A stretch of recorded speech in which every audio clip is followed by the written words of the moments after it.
Praise the Lord, ஹல்லேலூயா.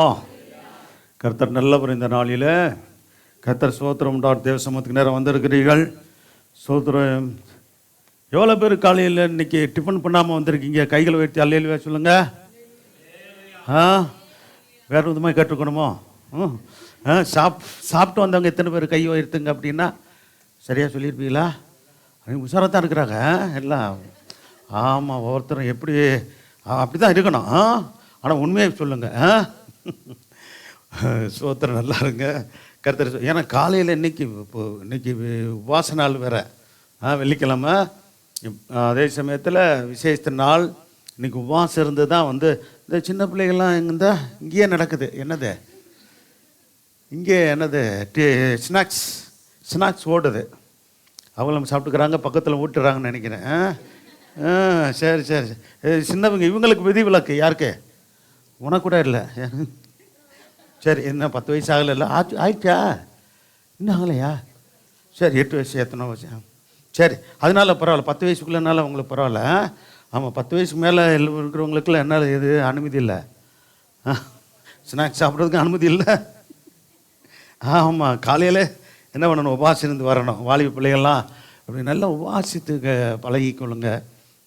ஸ்தோத்திரம். அதே போல் சகோதர சகோதரிகளெல்லாம் நல்லா ஒரு வாரத்தில் நீங்கள் ஒரு நாள் உபாசிக்கலாம். ஆமாம், வாலிப வயதில். ஸ்தோத்திரம். இல்லாட்டி என்ன செய்யுங்க, 2 வேளையாவது காலையிலேருந்து சாயந்தரம் வரைக்கும் உபாசித்து நைட்டு சாப்பிடலாம். அப்படி பழகணும். அப்போ தான் சரீரம் ஒடுக்கப்படும். ஸ்தோத்திரம். கிறிஸ்துவனுடையவர்கள் மாம்சத்தையும் அதன் ஆசை இச்சைகளையும் எங்கே அரைஞ்சிருக்காங்களாம்? சிலுவையில் இறந்திருக்கிறான்னு சொல்லப்பட்டிருக்கு. சரி, சில வசனங்களை சத்தியங்களை தியானிப்போம். நம்ம வாசித்த வேத பகுதியில் பாருங்கள், ஸ்தோத்திரம், தீர்க்க தரிசனமான வார்த்தைகள்லாம் நிறைவேறி இருக்கிறத நீங்கள் பார்க்கலாம். கர்த்தர் ஸ்தோத்திரம். மொத்தம் 27ஆம் அதிகாரத்தில் நீங்கள் நான் நோட் பண்ணிக்கொள்ளுங்க. கர்த்தர் ஸ்தோத்திரம் டாட்டும் 27ஆம் அதிகாரத்தில் கர்த்தர் ஸ்தோத்திரம் டாட்டும் வாசிக்கலாம். யூதாஸ் காரியத்து 30 வெள்ளிக்காசை வாங்கிட்டு போயிட்டு ஸ்தோத்திரம் ஆண்டவராக இயேசுவை அதாவது காட்டி கொடுத்தது பிற்பாடு அவர் சிலுவையில் கொண்டு போயிட்டாங்க. சிலுவையில் அரைஞ்சி கொண்டு போயிட்டு சிலுவையில் அறைய போகிறாங்க. ஸ்தோத்திரம். அவன் மனசாட்சி குத்தப்பட்டு அந்த 30 வெள்ளிக்காசையும் கொண்டு நான் குற்றமில்லாத இரத்தத்தை வாசிக்கலாம். இந்த வசனத்தை 4ஆம் வசனத்தை வாசிங்க. இரத்தை நான் காட்டி கொடுத்ததினால்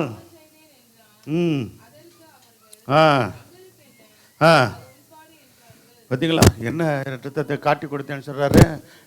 குற்றமில்லாத தாய் யூதா சொன்னது, குற்றமில்லாத ரத்தத்தை காட்டி கொடுத்தேன். அல்லேலூயா. நம்முடைய ஆண்டவராக இயேசுவின் ரத்தம் குற்றமில்லாத ரத்தம். அல்லேலூயா. அதனால தான் நம்முடைய பாவங்களை மன்னிக்க அந்த ரத்தத்துக்கு வல்லமை இருந்தது. வல்லமை இப்பொழுது இருக்கிறது, என்றும் இருக்கும். அல்லேலூயா. இயேசு கிறிஸ்துவின் ரத்தம் சகல பாவங்களை நீக்கி நம்ம சுத்திக்கிறதுக்கு மட்டுமில்லை. ஸ்தோத்திரம். அவர் சிலுவையில் வேதத்தில் வாசிக்கிறோம், அவர் சிலுவையில் சிந்தின இரத்தத்தினாலே மீட்பை உண்டு பண்ணினார். அல்லேலூயா. நாம் மீட்கப்பட்டது எதனால்? விடுதலையாக்கப்பட்டது எதனால்? ஆண்டவராக இயேசு கிறிஸ்துவின் இரத்தத்தினால. அல்லேலூயா.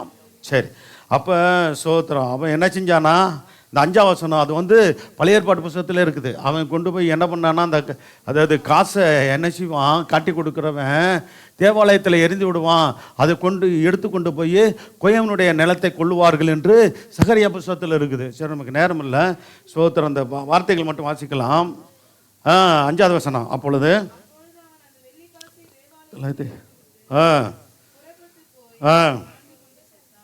கர்த்தர் ஸ்தோத்திரம். பாருங்கள், ஒரு அப்போஸ்தலனாக இருந்த மனுஷனுடைய, ஒரு ஊழியக்காரனாக இருந்த மனுஷனுடைய நிலைமையை பார்த்தீங்களா?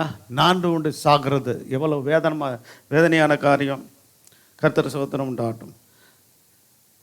அடுத்து பாருங்கள், ஸ்தோத்திரம் சொல்லப்பட்ட தீர்க்க தரிசனம். கர்த்தர் ஸ்தோத்திரம் உண்டா. பாருங்கள், 10ஆவது வசனம் கூட வாசிங்க. கர்த்தர் எனக்கு கற்பித்தபடி அதை கொடுத்தார்கள், உரைக்கப்பட்டது. சரி, கர்த்தர் ஸ்தோத்திரம் உண்டாகட்டும். இன்னொரு காரியத்தை வாசிங்க. சங்கீத புத்தகத்தில் இருக்கிற ஒரு தீர்க்க தரிசனம் 35ஆவது வசனம் 27-35. நிறைந்த பண்பு சீட்டு போட்டு பங்கிட்டு கொண்டார்கள்.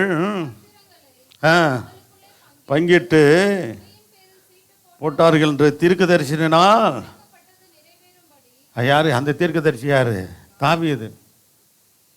22ஆம் சங்கீதம் சரியா?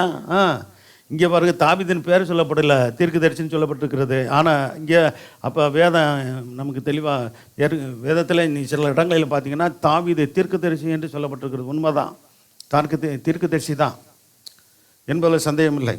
பங்கிட்டு என் உடையின் பேர் சீட்டுப்பட்டாலும் அன்றைக்கு தீர்க்கதரிசியில் உரைக்கப்பட்டது நிறைவேறும்படி நடந்தது.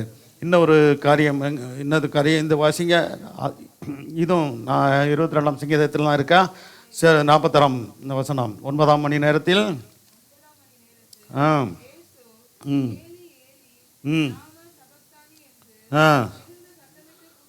அதற்கு என் தேவனே பாருங்க, வேதத்தில் சொல்லப்பட்ட தீர்க்க தரிசனம் நிறைவேறணும். இதை வச்சுக்கிட்டு என்ன பேசுவானுங்க தெரியுமா? அவர் என் தேவனை கைவிட்டார்னு சொல்லி அப்படி சொன்னவர் யார்? உங்களுக்கெல்லாம் இப்படி கை தூக்கி விடுவார்? அதெல்லாம் அவரால் சிலுவையிலேருந்து இறங்கி வர மாதிரில. இவனுக்கு யார்? யூதனுக்கு சொன்ன மாதிரி இன்னும் ஒரு கூட்டம் சொல்லிக்கிட்டு கொண்டு இருக்கிறாங்க. சோத்திரம். அப்பா சோத்திரம். அறியாமையில் ஏதோ சொல்கிறாங்க. சோத்திரம். அவர்களுக்கு கண்களையும் கர்த்தர் திறப்பாராக. அல்லேலூயா. சோத்திரம். சரி. ஆனால் அதில் இன்னொன்று விசேஷித்தமாக கர்த்தர் சோத்திரம் உண்டாகட்டும். 50வது வசனம் 27ஆம் அதிகாரத்தில் 50, 51, 53 வரைக்கும் வாசிக்கலாம். இயேசு மறுபடியும் மகா சத்தமாய் பாருங்க சோத்திரம். அப்போ தெய்வமாக இருந்தால் அவர் ஏன் ஆவியை விடுறாரு, ஏன் செத்து போகிறாரு, இப்படிலாம் பேசுகிற ஆட்கள் உண்டு. வேதத்தை நல்லா வாசித்தா எங்கே அங்கே ஒரு வசனம் இங்கே ஒரு வசனம் ஏதாவது ஒன்று எடுத்துகிட்டு பார்த்தீங்களான்பானுங்க. ஆமாம், எச்சரிக்கையாக இருக்கணும். நல்லா ஒழுங்காக வேதம் வாசித்தீங்கன்னா என்ன பண்ண முடியாது, யாரும் உங்களை குழப்ப முடியாது, ஏமாற்ற முடியாது. ரொம்ப கவனம். அதுக்கு தான் வேத வசனம் மேலே வாஞ்சி உள்ளவர்களாக இருக்கணும். வசனத்தின் தாகம் உள்ளவர்களாக இருக்கணும் நீங்கள். கர்த்தர் சோத்து. சரி, அடுத்த 51வது வசனம். இது முன்னுரையாக சில வார்த்தையை சொல்கிறேன், செய்திக்கு நம்ம அடுத்த சில வார்த்தையில் பார்ப்போம். அப்பொழுது திரைச்சாலை மேல் தொடங்கி 2ஆக கிழிந்தது. பாருங்க என்ன செஞ்சது. ஆண்டவராய் இயேசு கிறிஸ்து சோத்திரம் மரித்த போது கல்வாரி சிலுவையிலே சோத்திரம் அவர் சோத்திரம் ஆணிகளால் அடிக்கப்பட்டு கைகளிலும் கால்களிலும் ஆணிகளால் கடாவப்பட்டு முழு சரீரமும் சோத்திரம் கிழிந்து தொங்கின போது ரத்தம் சிந்தி ஒரு சொட்டு கூட ரத்தம் இல்லை, அதனுடைய சரீரத்தில் இல்லாதபடிக்கு மனுக்குள்ள ரட்சிப்புக்காக அவர் ரத்தத்தை சிந்தின போது என்ன நடந்ததா? கர்த்தர் தேவாலயத்தின் திரைச்சீலை மேல் தொடங்கி கீழ் வரைக்கும் 2ஆக கிழிந்தது. பூமி என்ன செஞ்சிச்சான்? அதிர்ந்தது. கண்மலைகளும் பிளந்தது. அந்த தேவாலயத்தின் திரைச்சீலை கிழிந்தது எதற்கு அடையாளம் தெரியுமா? பரலோக வாசல் நமக்காக திறந்ததுக்கு அடையாளம். அல்லேலூயா. வேதத்தில் ஒரு வசனம் உண்டு, கர்த்தர் சோத்திரம் உண்டாகட்டும். அதாவது சபையானது வானத்தின் என்ன செய்யுதா? அந்த யாருக்கு இது வெளிப்படுத்தப்பட்டது? யாக்கோப்புக்கு வெளிப்படுத்தப்பட்டது. வானத்தின் வாசல். கர்த்தர் சபைக்கு இப்போ எங்கே வந்திருக்கணும் தெரியுமா? வானத்தின் வாசலுக்கு வந்திருக்கிறீங்க. அல்லேலூயா. வானத்தில் வாசலுக்கு போயிட்டோம்னா ரட்சிக்கப்பட்டிருந்தா தான் உள்ள நுழைய முடியும். வானத்தின் வாசலுக்குள்ளே வந்துடலாம். ஆனால் ஞானஸ்தானம் எடுத்து ரட்சிக்கப்பட்டாதான் எங்கே போக முடியும்? ஆமாம், ஞானஸ்தான ஆராதனை சோத்திரம் இருக்கிறது. ஞாயிற்றுக்கிழமை ஈஸ்டர் அன்னைக்கு இருக்கிறது. அன்னைக்கு ஆயத்தமாக 2 பேரும் சோத்திரம் ஞானஸ்தானத்துக்கு ஒப்பு கொடுத்துருக்குறாங்க, பேர் கொடுத்துருக்குறாங்க. வேறு யாரும் ஒப்பு கொடுத்து ஞானஸ்தானம் எடுக்க இருக்கிறவங்களும் நீங்கள் இன்றைக்கி சொல்லிட்டு போங்க, ஆயத்தமாக வந்தீங்கன்னா உங்களுக்கு ஞானஸ்தானம் கொடுக்கப்படும். கட்டாயம் கிடையாது, ஆனால் ஞானஸ்தானம் எடுக்கிறது அவசியம். அல்லேலூயா. வானத்தின் வாசலாகிய சபைக்குள்ளே இங்கே வந்தாலும் அந்த வானத்தின் வாசலுக்குள்ளாக நுழைந்து பரலோக ராஜ்யத்துக்குள்ளே பிரவேசிக்க சோத்திர நித்திய அக்கினி ஆகிய அந்த அக்கினி கடலுக்கு தப்புவிக்க கர்த்தர் ஆண்டவராய் இயேசு கிறிஸ்துவின் ரத்தத்தால் கழுவப்பட்டு மனம் திரும்பி பாவமன்னிப்பின் நிச்சயத்தை பெற்று பிதா குமாரன் பரிசுத்தாவின் நாமத்தினாலே ஞானஸ்தானம் எடுத்து அவருடைய சரீரமாய் சபையில் ஐக்கியமாகி கர்த்தருடைய பந்தியில் பங்கெடுக்க வேண்டியது அவசியம். அல்லேலூயா. கர்த்தருக்கு மகிமை உண்டாகட்டும். ஆகவே 15 வயசுக்கு மேற்பட்டவங்க என்ன பண்ணலாம்? நன்மை தீமை இன்னது என்பதை அறிந்த வாலிப பிள்ளைகள் நீங்கள் எடுக்கலாம். ஸ்தோத்திரம். சரி, கர்த்தருக்கு மகிமை உண்டாகட்டும். அப்போ என்ன சொல்ல, எது வரைக்கும் வாசிங்க? அடுத்து 52வது வசனம். கல்லறைகளும் ஆ, நித்திரை அடைந்திருந்த அநேக பரிசுத்தவான்களுடைய சரீரங்களும் எழுந்திருந்துச்சான். பார்த்தீங்களா? சோத்திரம். ஆண்டவராக இயேசு கிறிஸ்து சோத்திரம் மரித்த போது நடந்த கல்லறைகள் திறந்தது. மரித்து போனவர்கள் பரிசுத்தவான்கள் எழுந்திருச்சாங்களாம். இதற்கு எதற்கு அடையாளம்னா, கர்த்தருக்குள் மரித்தவர்கள் அவருடைய வருகையில் எழுந்திருப்பார்கள் என்பதற்கு அடையாளம். அல்லேலூயா. உயிர்த்தெழுந்திருப்பார்கள் என்பதற்கு அடையாளமாகத்தான் ஆண்டவராக இயேசு எந்த மதத் தலைவர் உலகத் தலைவர் இறந்த பொழுது சோத்திர கல்லறைகள் திறக்குது. மரித்தவர்கள் சோத்திர பரிசுத்தமாய் வாழ்ந்தவர்கள் அவர்கள் அவர் எழுந்து நகரத்தில் பிரவேசிக்க கண்டார்கள் எங்கே கேள்விப்படுகிறோம்? ஒரு இடத்துலையும் கேள்விப்பட முடியாது. கர்த்தருடைய வார்த்தை சொல்லுகிறது, கல்லறைகளும் அப்பொழுது திறந்தது, நித்திரை இருந்தது, அநேக பரிசுத்தவான்களுடைய சரீரங்களும் என்ன செஞ்சே எழுந்திருந்தது. அந்த எழுந்திருந்தவர்கள் என்ன பண்ணாங்களாம்? ஆண்டவராய் இயேசு உயிர்த்தெழுந்த பிற்பாடு 53ஆம் வசனம் வாசிங்க. அவர் உயிர்த்தெழுந்த பின்பு இவர் கல்லறைகளை விட்டு என்ன செஞ்சாங்க? புறப்பட்டு பரிசுத்த நகரமாய எருசலேமில் என்ன செஞ்சாங்களாம்? பிரவேசித்து கொஞ்சம் பேருக்கு இல்லை, அநேகருக்கு காணப்பட்டார்கள். அல்லேலூயா. எவ்வளவு பெரிய நம்பிக்கை பாருங்க. நம்முடைய ஆண்டவராக இயேசு கிறிஸ்து பாடுபட்டு ரத்தம் செந்தி மரித்து சோத்திரம் உயிர்த்தெழுந்த பிற்பாடு எவ்வளோ பாடுபட்டு மரித்தது, ரத்தம் சிந்தின போது சோத்திரம் பெரிய அற்புதமான கிரியைகள் நடந்தது. அதுக்கு பிற்பாடு அவர் உயிர்த்தெழுந்த பிற்பாடு சோத்திரம் இன்னும் அநேக அற்புதமான காரியங்களை நாம் வேதத்தில் வாசிக்கிறோம், தியானிக்கிறோம். சரி, கர்த்தர் சோத்திரம் உண்டாகட்டும். இப்பொழுது நாம் இந்த புனித வெள்ளி ஆகிய இந்த நாளில் கர்த்தர் சிலுவையில் அறையப்பட்ட கிறிஸ்து பிரசிக்கப்பட வேண்டும் என்று சோத்திரம் முக்கியமாக நம்ம அறிந்து கொள்ள வேண்டும். கர்த்தர் சோத்திரம் உண்டாகட்டும். ரோமர் 6ஆம் அதிகாரம் 6ஆம் வசனம், கலாத்தியர் 2ஆம் அதிகாரம் 20ஆம் வசனத்தெல்லாம் வாசிங்க. கர்த்தர் சோத்திரம் உண்டாகட்டும். இங்கே இருக்கிற ஒவ்வொருவரும் என்ன செய்யக்கூடாதான்? யாருக்கு ஊழியம் செய்யணும்? அப்போ கர்த்தருக்கு ஊழியம் செய்யணும், ஆண்டவருக்கு ஊழியம் செய்யணும். கர்த்தர் சோத்திரம் உண்டாகட்டும். அதே சமயத்தில் வேதத்தில் வாசிக்கிறோம், தாவீது தன் தகப்பனாருக்கு ஆடுகளை மேய்த்து ஊழியம் செய்தார். ஊழியம்ன்றது ஒரு விதத்தில் வேலை, சரியா? கர்த்தருக்கு வேலை, தகப்பனாருக்கு வேலை செஞ்சது. கர்த்தர் சோத்திரம் உண்டாகட்டும். ஒருத்தர் மாமாக்கிட்ட வேலை செஞ்சார். யார்? யாக்கோப். சோத்திரம். அப்படிலாம் சரி, வேலை செஞ்சு ஏதோ சரி, அது தேவை சித்தப்படி தான் செஞ்சாங்க. சரி, நல்லது. கர்த்தர் சோத்திரம். இங்கே சொல்லுறது ரோமர் 6:6 எந்த நினத்துக்கு ஊழியம் இது ஊழியம் செய்யக்கூடாதபடிக்கு, பாவத்துக்கு ஊழியம் செய்யாதபடிக்கு, பாவ சரீரம் ஒளிந்து போகும் பொருட்டாக. என்ன சரீரம் ஒளிஞ்சு போகணும் நம்மகிட்ட? நல்ல கவனிங்க. எந்த சரீரம்? பாவ சரீரம் ஒளிஞ்சு போகணும். சோத்திரம். அப்போ என்ன செய்யக்கூடாது? பாவத்துக்கு ஊழியம் செய்யாமல் இருந்தோம்னா பாவ சரீரம் ஒளிந்து போகும். ஸோ பாவ சரீரத்தை நம்ம சிலுவையில் அரைஞ்சு கிறிஸ்துக்குள்ளாக நம்ம புதிய ஜீவன் உள்ளவர்களாக மாறணும். ஒருவன் கிறிஸ்துக்குள் இருந்தால் எப்படி இருக்காங்களா? புது சிருஷ்டியாக இருக்கிறார்கள். சோத்திரம். பழையவைகள்லாம் என்ன செய்யணும்? ஒளிஞ்சு போகணும். பழையவைகள்னா பழைய பாவ வாழ்க்கை, சோத்திரம் மனம் போன வாழ்க்கை, இதெல்லாம் ஒளிஞ்சு போயிடணும். ஒன்றும் இல்லாமல் ஒளிஞ்சு போயிடணும். அப்படிப்பட்டவர்கள் தேவனுக்கு தேவை. அல்லேலூயா. அப்படிப்பட்ட விசுவாசிகள் கர்த்தருக்கு தேவை. அப்படிப்பட்ட ஊழியர்கள் கர்த்தருக்கு தேவை. அல்லேலூயா. தூக்கம் வர்றவங்க கைகளை வைத்து அல்லேலூயா சொல்லுங்க. சோத்திரம். ஒருத்தர் கண்ணை மூடிக்கிட்டே சோத்திரம் உஷாராக இருக்கிறாங்க சில பேர். சரி, ஒருத்தரும் தூங்காதீங்க. சரியா? தூக்கம் வந்தால் வெளியே போய் முகங்கள்கிட்ட வந்து உட்காந்துக்குங்க. சோத்திரம். இன்னைக்கு ஜூஸு தான் இருக்கு. சோத்திரம். ஜூஸ் குடித்தோம்னா இப்போ கொடுத்தா என்ன ஆகும்? இன்னும் தூக்கம் அதிகமாக வந்துடும்ல. டீ கொடுத்தா தான் தூக்கம் கலையும். அதனால் இப்போ டீ இல்லை, என்ன இருக்குது? போகும்போது உங்களுக்கு ஜூஸ் இருக்குது. அது வரைக்கும் பொறுமையாக வசனத்தை கவனிக்கிறீங்களா? சோத்திரம் கேட்குறீங்களா? கர்த்தர் உங்களை ஆசீர்வதிக்கட்டும். சரி, வாசிங்க. சரி. நம்முடைய பழைய மனுஷன் சிலுவையில் அறையப்பட்டதென்று அவரோடு கூட சிலுவையில், பழைய மனுஷன் அவரோடு கூட சிலுவையில் அறையப்பட்டதென்று அறிந்திருக்கிறோம்.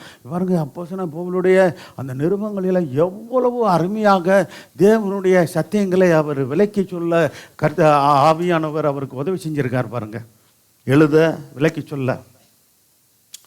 கர்த்தர் சோத்திரம் உண்டாகட்டும். அதே சமயத்தில் நம்ம பார்க்கணும், நம்ம என்ன செய்யணும்? சிலுவை சுமக்கணும்னு சொல்லப்பட்டிருக்கிறது. என்ன சிலுவை சுமக்கணும்? சில பேர் கழுத்தில் சிலுவை சுமக்கிறாங்க. யார் யார் கழுத்தெல்லாம் சிலுவை சுமந்து கிடக்கு. சோத்திரம். ஆண்டவர் அதை சொல்லலை, கழுத்தில் சிலுவைய மாட்டிக்க, ஒரு ஒரு சில கிறுக்கனுங்க காதில் சிலுவை மாட்டிக்கிட்டு அழைகிறானுங்க. சோத்திரம். இவனுங்களாம் என்ன அவனுங்க ரவுடி பயலுகளா? ஆமாம், சோத்திரம், கிறுக்கனுங்க. அப்படிப்பட்ட ஆளுங்களை சபைக்குள்ளே ஒருத்தரும் என்ன செய்யக்கூடாது, காதில் கம்மல் போடுறது தப்பு. அல்லேலூயா. நீ ஆம்பளையாக பிறந்தவன் ஏயா பொம்பளை மாதிரி காதில் கடுக்கன் போடுற? சோத்திரம். இதில் மாட்டிக்கிற, காதில் மாட்டிக்கிற, அது ஒத்த காதில் மாட்டுற கிறுக்கனுங்க இருக்கானுங்க, ரெண்டு காதில் மாற்றுற கிறுக்கனுங்க இருக்கானுங்க.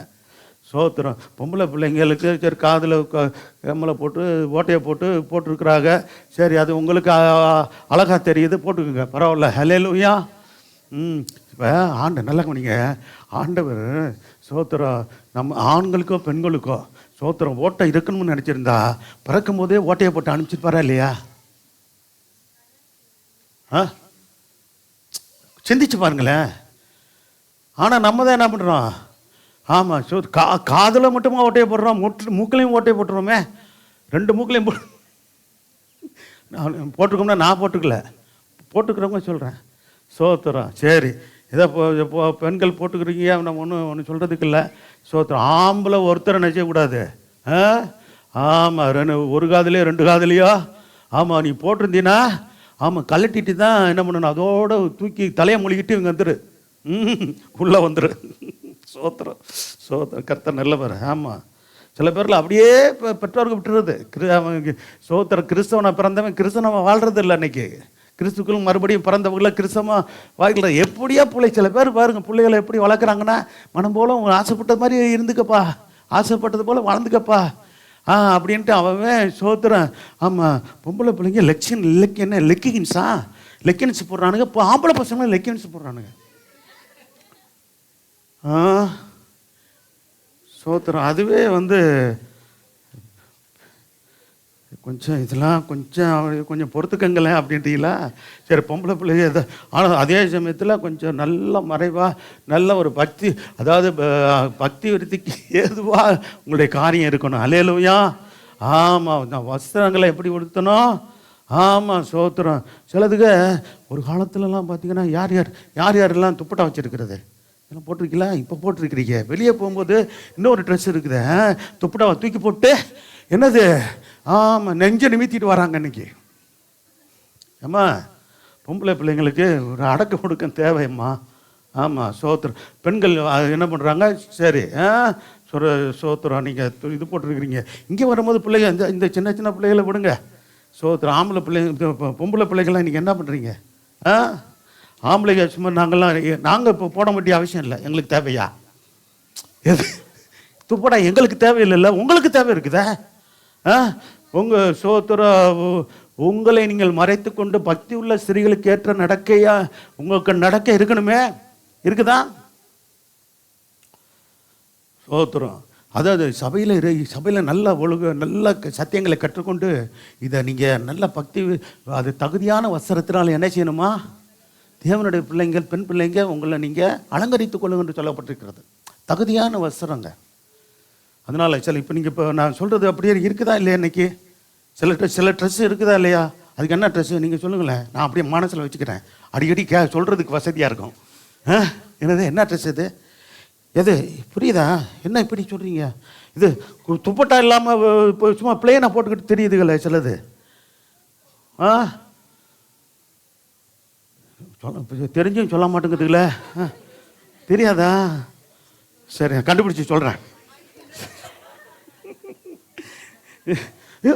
மேலே துப்பட்டா கிடையாது, அப்படியே போகுதுங்க. சோத்திரம்.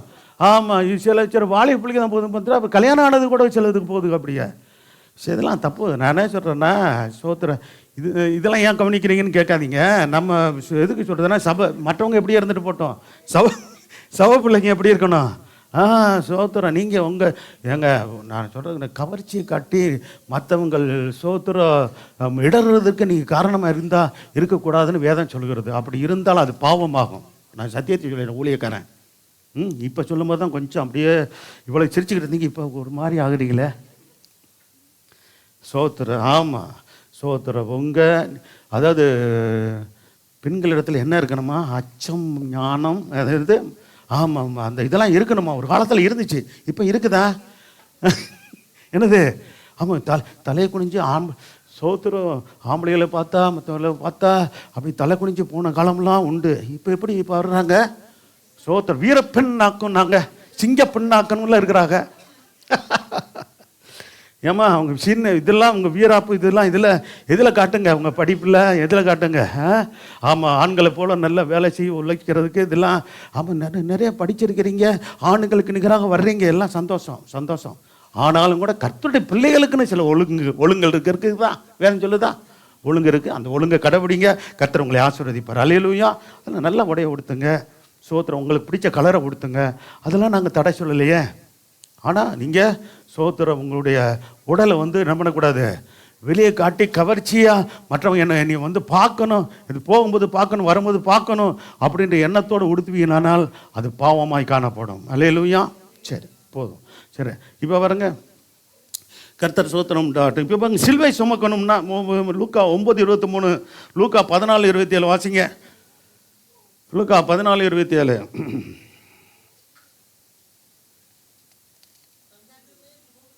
தன் சிலுவை சுமந்து கொண்டு எனக்கு பின் செல்லாதவன் ஏன் சோத்திரம் என்ன செய்ய மாட்டான்?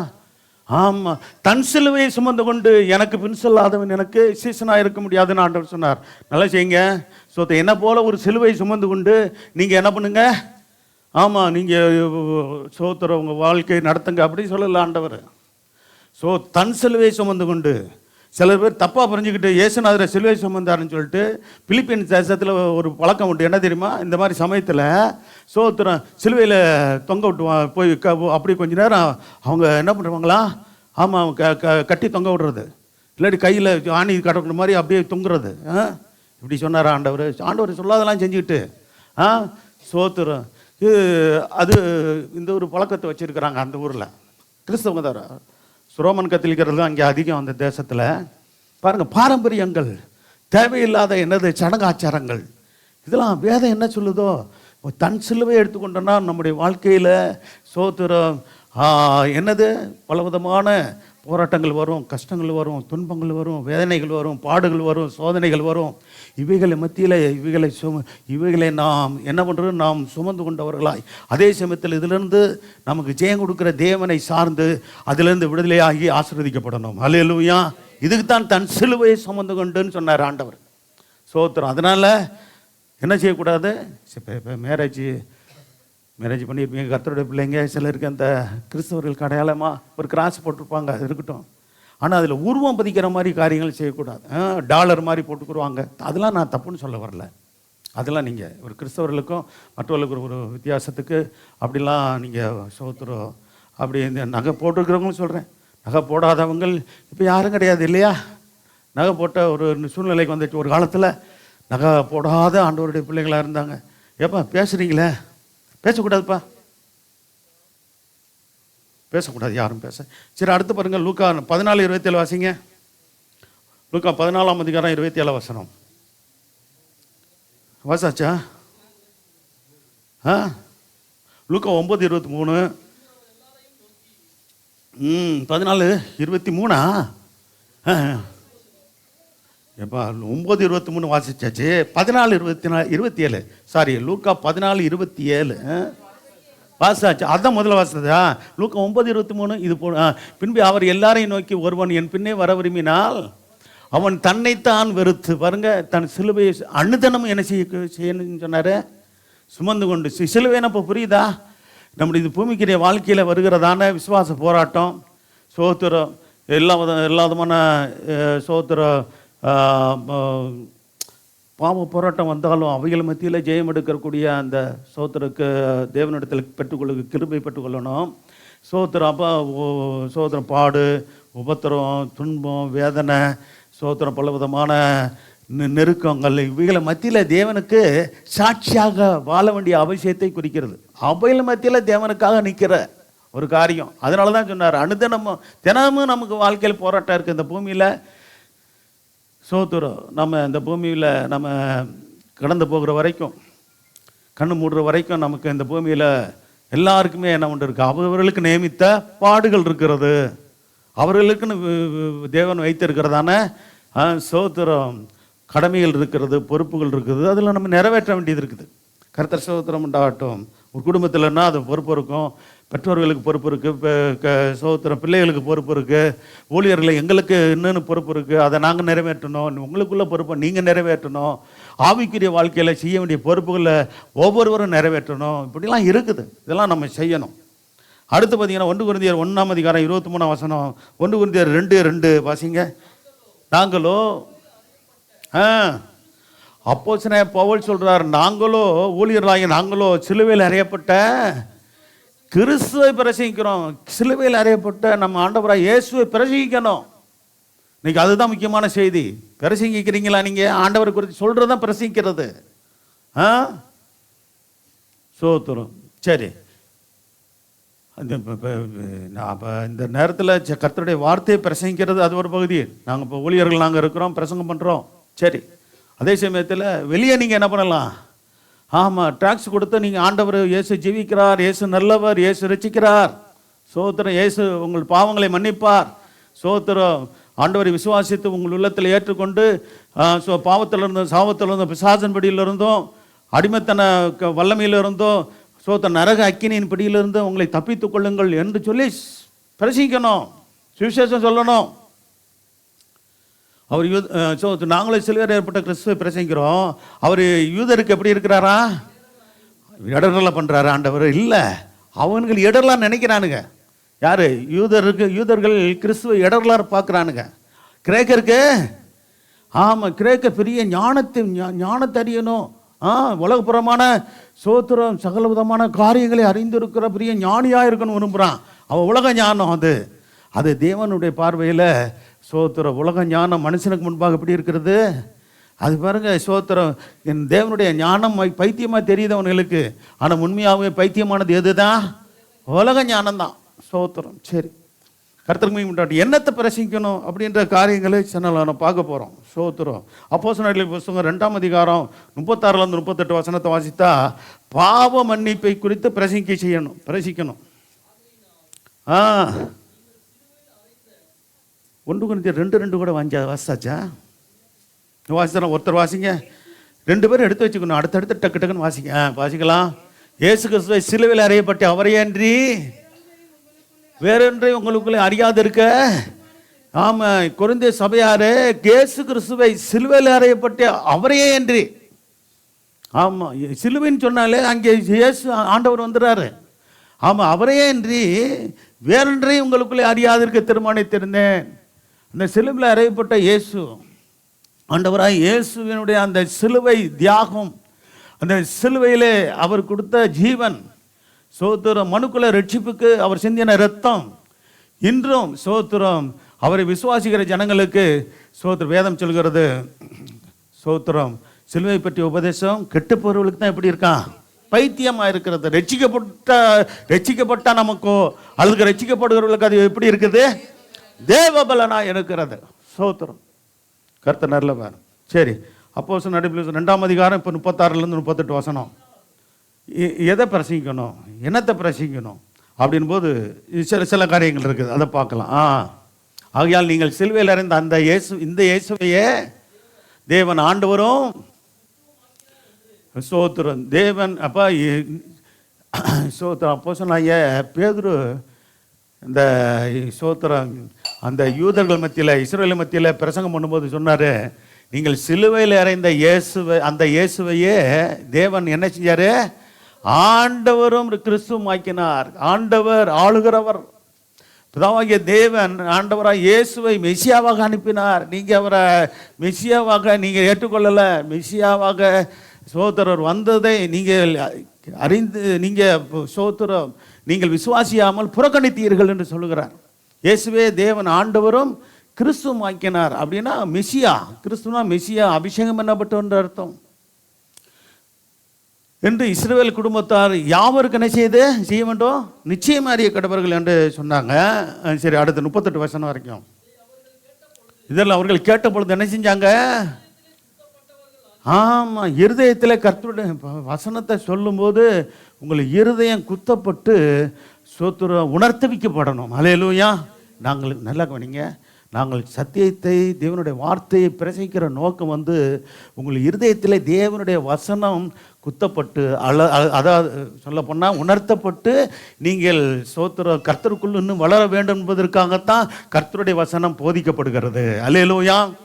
அப்போ இங்கே எப்படி நடந்து கொண்டார்களோ அதே போல தான் கர்த்தருடைய சபையாக நடக்கணும். சோத்திரம், ஆசீர்வாதமான வார்த்தைகளையும் சொல்லுவோம், புத்திமதியான வார்த்தைகளையும் சொல்லுவோம், நல்ல ஆலோசனை வார்த்தைகளையும் உங்களுக்கு சொல்லுவோம், வேதத்திலிருந்து சோத்திர சில எச்சரிப்புகளையும் சொல்லுவோம். சில சமயம் சில சிற்சிப்பான வார்த்தைகள் சோத்திர தேவ சமூகத்திலேருந்து வரும், சில சமயம் கண்டித்து உணர்த்துகிற வார்த்தைகள் வரும். அல்லேலூயா. எல்லாம் சொல்லணுங்க. இப்படி சொல்லுங்கள், இது இப்போ எல்லாம் சொன்னீங்களே, இப்போ சொன்னீங்களே, இது இப்போ சொல்லுங்கன்னு சொல்கிறேன். இப்போ இவ்வளோ காரியங்கள் சொன்னீங்களே, இது எல்லாம் எங்களுக்கு நன்மைக்காகத்தான் சொல்கிறீங்க. இதான் நாங்கள் அப்படி சந்தோஷமாக ஏற்றுக்கொள்வோம். எப்பா சாட்சி. ஆமாம், அப்படி சொல்லும்போது சில வசனங்களை சொல்லும்போது அப்படியே நல்லா சிரிச்சுக்கிட்டு இருக்கிற ஆளுங்க டக்குன்னு அப்படி முகம் தொங்கிடக்கூடாது. சோத்திரம் உணர்த்து கர்த்தருடைய வார்த்தையை சொல்கிறான். அல்லேலூயா. உங்களை வந்து காயப்படுத்துறதுக்கு அப்படி நினைக்கக்கூடாது ஒரு நாளும். சோதரர் ஏதோ காயப்படுத்துறதுக்காக சொல்கிறாங்க. ஏன்னா நீங்கள் இந்த சில வசனத்தின்படி சத்தியத்தின்படி நடக்காத போது அப்போ சோத்திரம் பல காரியங்களுக்கு நடந்திருப்பீங்க. சில இதுல நீங்களே உங்களை உருவாக்குறதுக்காக கர்த்தர் சொல்லும்போது அதற்கு கீழ்ப்படிஞ்சிங்கன்னா நீங்கள் 100% தேறிடுவீங்க. அல்லேலூயா. 60% கூட தேடுறது கர்த்தருடைய பார்வையில் பூரணமாக அது 30 ஸ்டார்டிங் 30 தான்.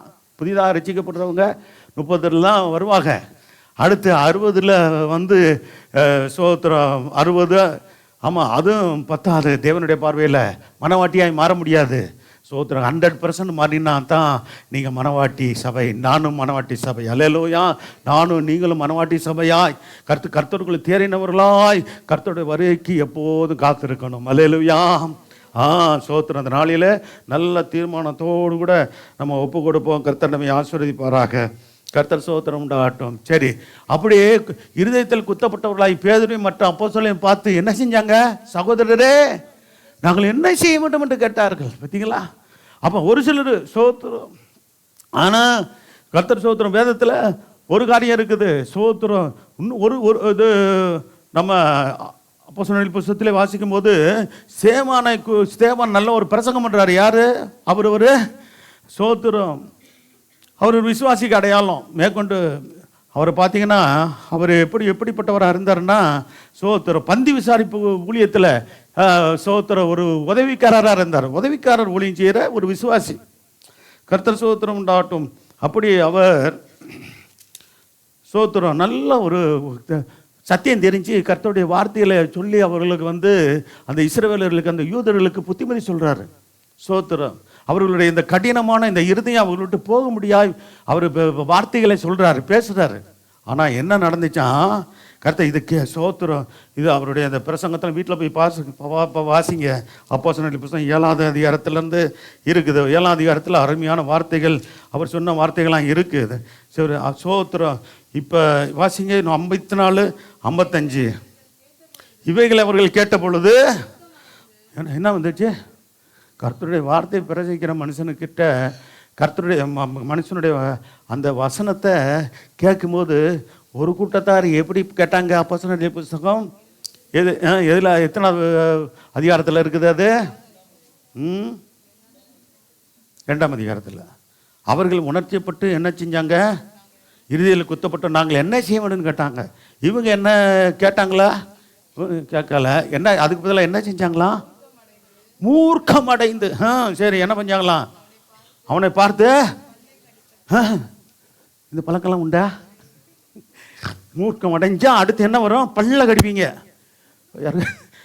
சில பேர் கோபப்பட்டு மற்றவங்களை ஒன்றும் செய்ய முடியாது. என்ன செய்வாங்க? பல்ல நரன்னு கடிக்கிறது. என்னது கோபத்தை? இப்போ அம்மா ஏதாவது சொன்னாங்கன்னா கோபம் வந்துச்சுன்னா என்ன பண்ணுறீங்க? பிள்ளைகள்லாம் பல்ல நரன்னு கடிக்கிறீங்களா? அப்பா அம்மா சோத்திரம் பல்லு உடஞ்சிட போயிருது. இங்கே அப்படி சொல்லப்பட்டிருக்கு. பார்த்தீங்களா என்ன பண்ணாங்களா? மூர்க்கமடைந்து அவனை பார்த்து பல்லை கடித்தார்களாம். எப்பா ஏன்பா? ஏதாவது சாப்பாடு போட்டு வாய்க்குள்ளே போட்டு கடிச்சா அது நல்லா ஜீரணாகி வயிற்றுக்குள்ளே போகும். சோத்திரம் வெறும் பல்ல கடிச்சு என்ன பண்ணுறது? என்ன பிரச்சனை இருக்கா? பாப்பா சொல்லு நீ. சரி, கர்த்தர் அடுத்து என்னதான், அவன் பரிசுத்தாவினால் இணைந்தவன் என்ன செஞ்சானா, வானத்தை அண்ணாந்த பார்த்து பாருங்க, தேவனுடைய மகிமையையும் வலது பாரசத்தில் இயேசுவான நிற்கிறதையும் கண்டு என்ன செஞ்சானா, அதோ வானங்கள் திறந்திருக்கிறதையும் மனுஷகுமாரன் தேவனுடைய வலது பாசம் நிற்கிறதையும் சோத்திரம். பாருங்க, தேவன் தந்த தரிசனத்தை சொல்றாரு. சோத்திரம் சொன்னா, அந்த சேவான் சொன்னா, அப்பையும் பாருங்க அவனுக்குள்ளாக என்ன இருக்குது, எவ்வளோ எரிச்சல் ஆவி, எவ்வளோ பொறாமையின் ஆவி அந்த யூதர்களுக்கு.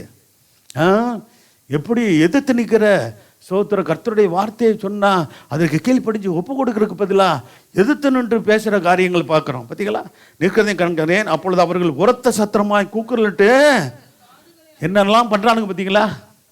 இப்படிப்பட்ட பாருங்க, கோபம் அதிகமாகிடுச்சுன்னா கோபம் அதிகமாகிடுச்சுன்னா என்னென்னமோ பண்ணுறாங்கல்ல ஆளுக்கு சிலர். சோத்திரம் என்ன பண்ணுறான்னு தெரியல, அப்படி பைத்தியம் மாதிரி அப்படி ஓடுறது வர்றது ஒரு சிலர் காரியங்களாம் இருக்கா. சோத்திரம் இல்லாட்டி கோபம் வந்தால் டக்குன்னு ஏதாவது என்ன செய்யறது. சோத்திரம் இருக்கிறது, சிலர் மொபைலே எடுத்து என்ன பண்ணுறாங்க, கையில் எடுக்க வாட்சை கழட்டி உடைச்சிடுறது, சோத்திரம் அடித்து உடைச்சிடுறது, சிலர் மொபைலே போட்டு உடைச்சிடுறது.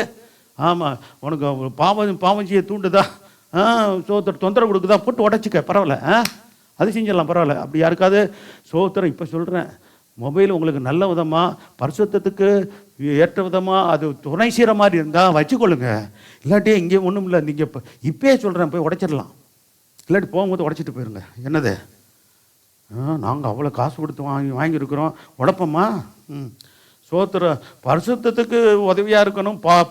பரிசுத்தமாய் வாழ்வதற்கு, விசுவாசத்தில் வாழ்வதற்கு, தேவனுக்காய் வாழ்வதற்கு அது சோத்திரம் உதவி செய்யாத எந்த சோத்திரம் ஒன்றும் நமக்கு தேவையில்லை. அல்லேலூயா. சரி, இப்படி ஒரு தீர்மானம் எடுத்தீங்கன்னா நல்லாயிருக்கும். தீர்மானம் எடுத்துருவோம், பண்ணிடுவோம். அப்புறம் போய் அப்பா அம்மாட்ட போய் என்னத்தை போய் கேட்குறது, என்னது, ஆமாம் மொபைல் வாங்கி கொடுங்கன்னு கேட்டால் அடிப்பாங்களே அப்படின்னு சொல்கிறீங்களா, அது உங்கள் பாடு. ஆமாம், நாங்கள் எங்கள் காரியத்தை சொல்லிட்டோம், நீங்கள் உங்கள் காரியத்தை பாருங்கள். சோத்திரம். சரி, அப்படி சரி, அது போட்டோம். இது இங்கே வந்துடுங்க, அந்த வசனத்தோடு இருக்கட்டும். இப்போ அடுத்து அப்போஸ்தலர் புத்தகம் 3ஆம் அதிகாரம் 18 to 20 வசனத்தை வாசிங்க. மனம் திரும்புதல் ஒன்று, பாவ மன்னிப்பு. பாவ மன்னிப்பை கொடுக்குறவர் யாரு சொல்லுங்க? பாவ மன்னிப்பை யாரு கொடுக்க முடியும்? தேவன் கர்த்தர் தான் கொடுக்க முடியும். இயேசு கொடுக்க முடியும், இயேசு கொடுத்திருக்கிறார். இயேசு பாவ மன்னிப்பை கொடுக்க முடியாதான் அந்த பூமிக்கு வந்தார். சோத்திரம், அதற்காக தான் பாடுபட்டார், ரத்தம் சிந்தினார், மரித்தார், கல்வாரியிலே ஜீவனை கொடுத்தார். அல்லேலூயா. சரி, கர்த்தர் புரியுதா? ஆனால் மனம் திரும்புதல் யாருக்கு வேணும் சொல்லுங்களேன், இப்போ சொல்லுங்களேன், வாய் திறந்து சொல்லுங்களேன். மனம் திரும்புதல் எனக்கு வேணும். அல்லேலூயா. நான் தான் ரசிக்கப்பட்ட ஞானஸ்நானம் எடுத்தேனே. சோத்திரம், நம்ம இன்னும் ஃபுல்லாக 100% சரியாயிட்டீங்களா நீங்கள்? இல்லை, அப்போ மனம் திரும்ப வேண்டிய நேரம் இன்னும் சில பகுதிகள் இருக்குது இல்லையா? அப்போ மனம் திரும்பணும். அல்லேலூயா.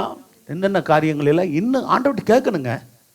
ஊழியர்களும் கேட்குறோம், விசுவாசிகளும் கேட்கணும். ஆண்டவர் இன்னும் எதெல்லாம் சரியாகணும் ஆண்டவரே, எந்தெந்த விதத்தில் மனம் திரும்ப வேண்டியிருக்குது, என்னென்ன விதத்தில் நாங்கள் சரியாக வேண்டியது இருக்குது கேட்டால் ஆண்டவர் எது குறை இருக்குதோ குறைய காண்பிச்சு நாம் சரியாக வாழ நமக்கு துணை செய்வார், உதவி செய்வார், பலன் கொடுப்பார், கிருபை கொடுப்பார். வாசிங்க, இப்போ வாசிங்கலாம். அப்போஸ்தலர் நடபடிகள் 3:18 to 20. கிறிஸ்து பாடுபட வேண்டும் என்று தேவன் தம்முடைய தீர்க்கதரிசி எல்லாருடைய வாக்கினாலும் முன்னறிவித்தவர்கள் என்ன செஞ்சாரு? இவ்விதமாய் நிறைவேற்றினான். சன்னிதானத்திலிருந்து காலங்கள் வரும்படிக்கும் முன்னே குறிக்கப்பட்ட நம்முடைய ஆண்டவர் யாரு? முன்பே குறிக்கப்பட்ட தேவனுடைய திட்டத்தின்படி சோத்திரம் அவர் அனுப்பப்பட்டவர் என்பதை நம்ம அறிஞ்சு கொள்ளணும். ஏதோ தற்செயலாக எதுவுமே நடக்கலை, எல்லாமே தேவனுடைய தீர்மானத்தின்படி. அல்லேலூயா. தேவனுடைய சித்தத்தின்படி தான். ஆனால் வேதத்தில் ஒவ்வொரு காரியமும் நடந்திருக்கிறது. அதே போல் நம்மை குறித்தும் ஏதோ சோத்திரம் இப்போ நம்ம வாழ்க்கையில் சோத்திரம் நடக்கிற சம்பவங்கள்லாம் ஏதோ தற்செயலாக நடக்கிறதில்ல. நாம் ஏற்கனவே சோத்திரம் நல்ல காரியங்கள், அதே சமயத்தில் தேவனுக்காக நம்ம சோத்திரம் நம்மை ஆசீர்வதித்து தேவன் நம்மை உயர்த்தும் போது அதெல்லாம் சோத்திரம் அதெல்லாம் முன்குறிக்கப்பட்ட காரியம்தான். அதை பெற்றுக்கொள்ள நாம் கவனமாக இருக்கணும். அல்லேலூயா. எப்படி பெற்றுக்கொள்றதுக்கு வழி தான் உபாசிக்கணும், ஜெபிக்கணும், தேவனை தேடணும், சோத்திரம் ஆலயத்துக்கு வரணும், கர்த்தரை ஆராதிக்கணும். இதெல்லாம் இருக்குது. தனி ஜபம், குடும்ப ஜபம், இதெல்லாம் நமக்கு வேண்டும். சோத்திரம். சரி, சபையில் கூடி ஜபிக்கிற ஜபம் இதெல்லாம் வேண்டும். ஆனால் அப்படியெல்லாம் கர்த்தருடைய சன்னிதானத்தில் இளைப்பாறுதலின் காலங்கள் வரும்படிக்கு முன்னே குறிக்கப்பட்ட இயேசு கிறிஸ்துவ அவரை என்ன செஞ்சார்? முன்னே குறிக்கப்பட்ட இயேசு கிறிஸ்துவை அவர் உங்களிடத்தில், யூதர்களிடத்துல தான், இஸ்ரவேலரிடத்துல தான் முதல்ல அனுப்பினார் தேவன். மனுக்குள்ள இரட்சகர் அவர், உலக இரட்சகர் ஆண்டவராக இயேசு கிறிஸ்து. அது இந்த மதம், இந்த ஜாதி, இந்த இனம், இந்த தேசம் என்று இல்லை, எல்லா மனுஷருக்கும் ரட்சிப்பை கொடுக்கிற இரட்சகர் ஆண்டவராக இயேசு கிறிஸ்து. ஹல்லேலூயா, சோத்திரம். இதை நல்லா தெரிஞ்சுக்கணும். அப்போ சோத்திரம், பாவ மன்னிப்பை தேவன் கொடுக்கிறார். அப்போ அதே சமயத்தில் மனம் திரும்புதல், சோத்திரம், பாவ மன்னிப்பின் நிச்சயத்தை கொடுக்குற சோத்திரம். ஒவ்வொரு ஜனங்களும் மனம் திரும்பி தேவன் பக்கமாய் திரும்ப வேண்டியது அவசியம். ஹல்லேலூயா. ஆமாம் ஆமாம், சோத்திரம். மதம் மாத்துறாங்கன்னு ஒரு கூட்டம் புலம்பிட்டு தர்றானுங்க. மதம் மாத்துறதுல மனசு மாறுகிறதை தான் தேவன் எதிர்பார்க்கிறார். ஹல்லேலூயா. அப்போ மனம் மாறும்போது அப்போ நல்ல வழியில், பாவ வழியை விட்டு நல்ல வழியில் நடக்கிறாங்க. வீணான உலக வழிபாடுகளை விட்டு சரியான வழிபாட்டை செய்யும்படியாக வேதம் நமக்கு கற்றுக் கொடுக்கிறது. இதுதான் உண்மை. சோத்திரம். 20 வசனம். உங்கள் பாவங்கள் நிவர்த்தி செய்யப்படும் பொருட்டு என்ன செய்யணுமா? பாவங்கள் நிவர்த்தி செய்யணும்னா என்ன செய்யப்படணும்? மனம் திரும்பி குணப்படுங்கள். பாருங்களேன், என்ன பாருங்க, சோத்திரம். நல்லா நீங்க இங்கே சொல்ல குணப்படுங்கள், மனம் திரும்பி குணப்படுகிறது. பாருங்க, ஆத்மா குணமடையணும். ஹல்லேலூயா. சரீரத்துக்கு வேண்டிய சுகம் என்ன உண்டாகுது? கண்ணை மூடாதீங்க. பகல்லே சிலருக்கு தூக்கம் வருது. நைட் ஷிஃப்ட் பார்த்து வந்துருக்கீங்களா? யாராவது நைட்டு ஷிஃப்ட்டு பார்க்க? இல்லை, அப்படிலாம் யாரும் இல்லையா? கண்ணை ஏன் மூடுறீங்கப்பா? கண்ணை மூடாதீங்க. உங்களுக்கு தூங்க விட மாட்டாங்க. தூங்குறதுக்கு இங்கே வரீங்க, தூக்கம் வந்தால் வீட்டிலே தூங்குங்க. ஆமாம், பிரசங்க நேரம் நல்லா ஏசி வேற போட்டிருக்கோமா? ஆமாம், குள்ளுன்னு நல்லா என்ன எப்படி வருது? தூக்கமாக வருதுங்க. அப்போ ஏசி ஆஃப் பண்ணி விட்டுருமா? கொஞ்ச நேரம் வேர்த்துச்சுன்னா எல்லாம் தூக்கம் ஓடி போகும். தூக்கம் அப்படி கூட உண்டா? சமயத்தில் அதை கூட பண்ணுவோம் நாங்கள். சரி, கவனம். சரி, கர்த்தரை சோதரோம். எதுக்காகனா நம்ம ஆண்டவர் சமூகத்தில் நல்லா விழிப்பாக இருக்கணும். விழிப்பாய் என்ன செய்யணும்? கர்த்தருடைய வசனத்தை கேட்கணும், விழிப்பாய் ஜெபிக்கணும், விழிப்பாய் ஆராதிக்கணும். சரிங்களா? சத்தியத்தை சரியாக சொல்லிடுறேன். கர்த்தர் சோதரம் உண்டாகட்டும். அடுத்து நீங்கள் பாருங்கள். அப்போ மனம் திரும்பி குணப்படணுமா? சரி, அடுத்து 3வது காரியம் பாருங்கள். அப்போஸ்தலர் புத்தகம் 29 வசனம் 39 வசனத்தை வாசிங்க. 8ஆம் அதிகாரத்தில் என்ன முக்கியமான சம்பவம் இருக்குது? கந்தேக மந்திரிக்கு பிலிப் என்ன செய்கிறாரு? சுவிசேஷம் சொல்கிறாரா? சுவிசேஷம் சொல்ல முடியும் ஆவியானவர் அவர் அனுப்புகிறாரா? சரி, முதல் வசமும் அதாவது வசனம் நோட் பண்ணிக்கொள்ளுங்க. 8ஆம் அதிகாரம் 29லேருந்து 39 வசனம் அந்த சம்மந்தப்பட்ட அந்த சம்பவம் சொல்லப்பட்டிருக்கிறது. நான் சுருக்கமாக சொல்கிறேன். சரி, 29 வசனமும் 39 வசனம் வச்சுக்கலாம். முதல்ல 29 வசனம். பாருங்க, ஒரு சோத்திரம், ஒரு மந்திரிக்கு சோத்திரம் சுவிசேஷம் அறிவிக்க தனி ஒரு மனிதனாக சோத்திரம் மனிதனை அனுப்புகிறார். சோத்திரம் அவர்தான் 7 பேரில் ஒருவராகிய, பந்தி விசாரிப்பு செய்கிறது 7 பேரில் ஒருவராகிய பிலிப்பு. இவர் அப்படி அதில் உண்மையாக இருந்ததுனால சோத்திரம் அவரை கர்த்தர் நல்ல ஒரு சுவிசேஷகராய் மாற்றிட்டார். ஹல்லேலூயா. ஒரு முழு நேரம் ஊழியனாயே மாற்றிட்டார். கர்த்தர் சோத்திரம் உண்டாகட்டும். சரி, 39 வசனத்தை இப்போ வாசிங்க. யார்? அப்புறம் தொடர்ந்து நீங்கள் பார்த்தீங்கன்னா அவர் சோத்திரம் சமாரியா பட்டணத்தில் சுவிசேஷம் அறிவித்து அநேகர் சோத்திர விடுதலையாக முடியாக தேவனுடைய அற்புதம் செய்தார். அவருடைய நாமத்துக்கு மகிமையாக அங்கே அநேகர் ரட்சிக்கப்பட்டாங்க. சமாரியா இல்லைன்ற 8ஆம் அதிகாரத்தில் இருக்குது. நீங்கள் அந்த அதிகாரம் ஃபுல்லாக நம்ம வாசிக்க முடியாதுல்ல, சோத்திரம் தியானிக்க முடியாது. வீட்டில் இதெல்லாம் நீங்கள் வேதத்தை வாசிக்கும் போது உங்களுக்கு இந்த சத்தியம் தெரிஞ்சிருக்கும். அப்போ சரி, இப்போ 39 வசனம் வாசிங்க. அவர்கள் சுவிசேஷம் அறிவிக்கப்படுவது ஞானஸ்தானம் எடுக்கிறாரு. ஞானஸ்தானம் எடுத்த பிற்பாடு தேவனுடைய பிள்ளையாகி அவர் சொந்த தேசத்துக்கு போகிறாரு. வந்தவர் எதுக்காக? தேவனை ஆராய்ச்சிட்டு போகிறக்காக தான் வந்தார். சோத்திரம். அந்த கந்தக மந்திரி ஆனால் போகும்போது சரியான ரட்சிக்கப்பட்ட தேவனுடைய மனுஷனாய் ஒரு நல்ல சீசனாய் திரும்பி போனார். ஹல்லேலூயா. அதான் அந்த பாட்டு அகஸ்டின் ஜெயக்குமார் அண்ணன் எழுதி பாடின பாட்டில் சீசன் என்பவன் நினைவா குருவை போல. நம்முடைய குருவை யார்? ஏசு தானா? வேறு யாரும் குருவா இருக்காங்களா? என்னது ஹீரோவா? ஆமாம். எந்த நடிகனும் நடிகையும் எந்த ஊழியக்காரனும் கூட இருக்கக்கூடாது. அவன் ரசிங்க இவன் ரசிங்க இப்படி சொல்கிறது கேவலமானது. சில பேர் சொல்கிறான். சோத்திரம். இந்த உள்ளே போய் மாட்டிக்கிட்டு அடக்கிறானே, சரி பேரை சொல்கிறதுக்கு நான் வெக்கமாக இருக்குது. அவனுடைய ரசிகன் சொல்லிக்கிட்டு இருக்காங்கங்க. எவ்வளோ கேவலம் தெரியுமா? கிறிஸ்தவர்கள் சொல்கிறாங்களா? கேள்விப்பட்டீங்களா? அவன் ரசிகங்க. யார்? கூத்தாடுறவன் ரசிக்கிறான்.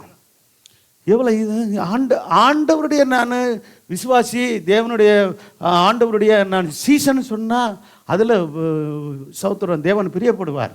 இன்னொருத்தன் சோத்திரம் ஒரு ஊழியக்காரன் என்னையா உனக்கு ரசிங்க, அவன்னா உனக்கு ஹீரோவா? யாரும் ரொம்ப கவனமாக இருக்கணும். ஹீரோவுக்கு நம்ம ஹீரோவும் கிடையாது, நமக்கு ஹீரோயினியும் கிடையாது. அல்லேலூயா. அப்படி ஹீரோனா நம்ம ஆண்டவராக இயேசு தான் நமக்கு ஹீரோவாக இருப்பார். அல்லேலூயா. நமக்கு தலைவர் அப்படி சொல்லணும்னா அவர் மட்டும்தான். கர்த்தர் சோத்திரம். இயேசு இருந்தால் தான் நமக்கு ஹீரோ. அல்லேலூயா. இல்லைன்னா நம்ம யார்? நல்லா சொல்கிறீங்க. ஆனால் இதை மறந்துட போயிடக்கூடாது. என்னது? எனக்கு எப்போதும் அடிக்கடி சொல்லணும், இயேசு தான் எனக்கு ஹீரோ, நான் வெறும் ஜீரோ. இல்லைன்னா அப்படி சொல்லணும். ஆமாம். அவர் எப்போதும் இருந்தாருன்னா நான் கூட எப்படி இருப்பேன்?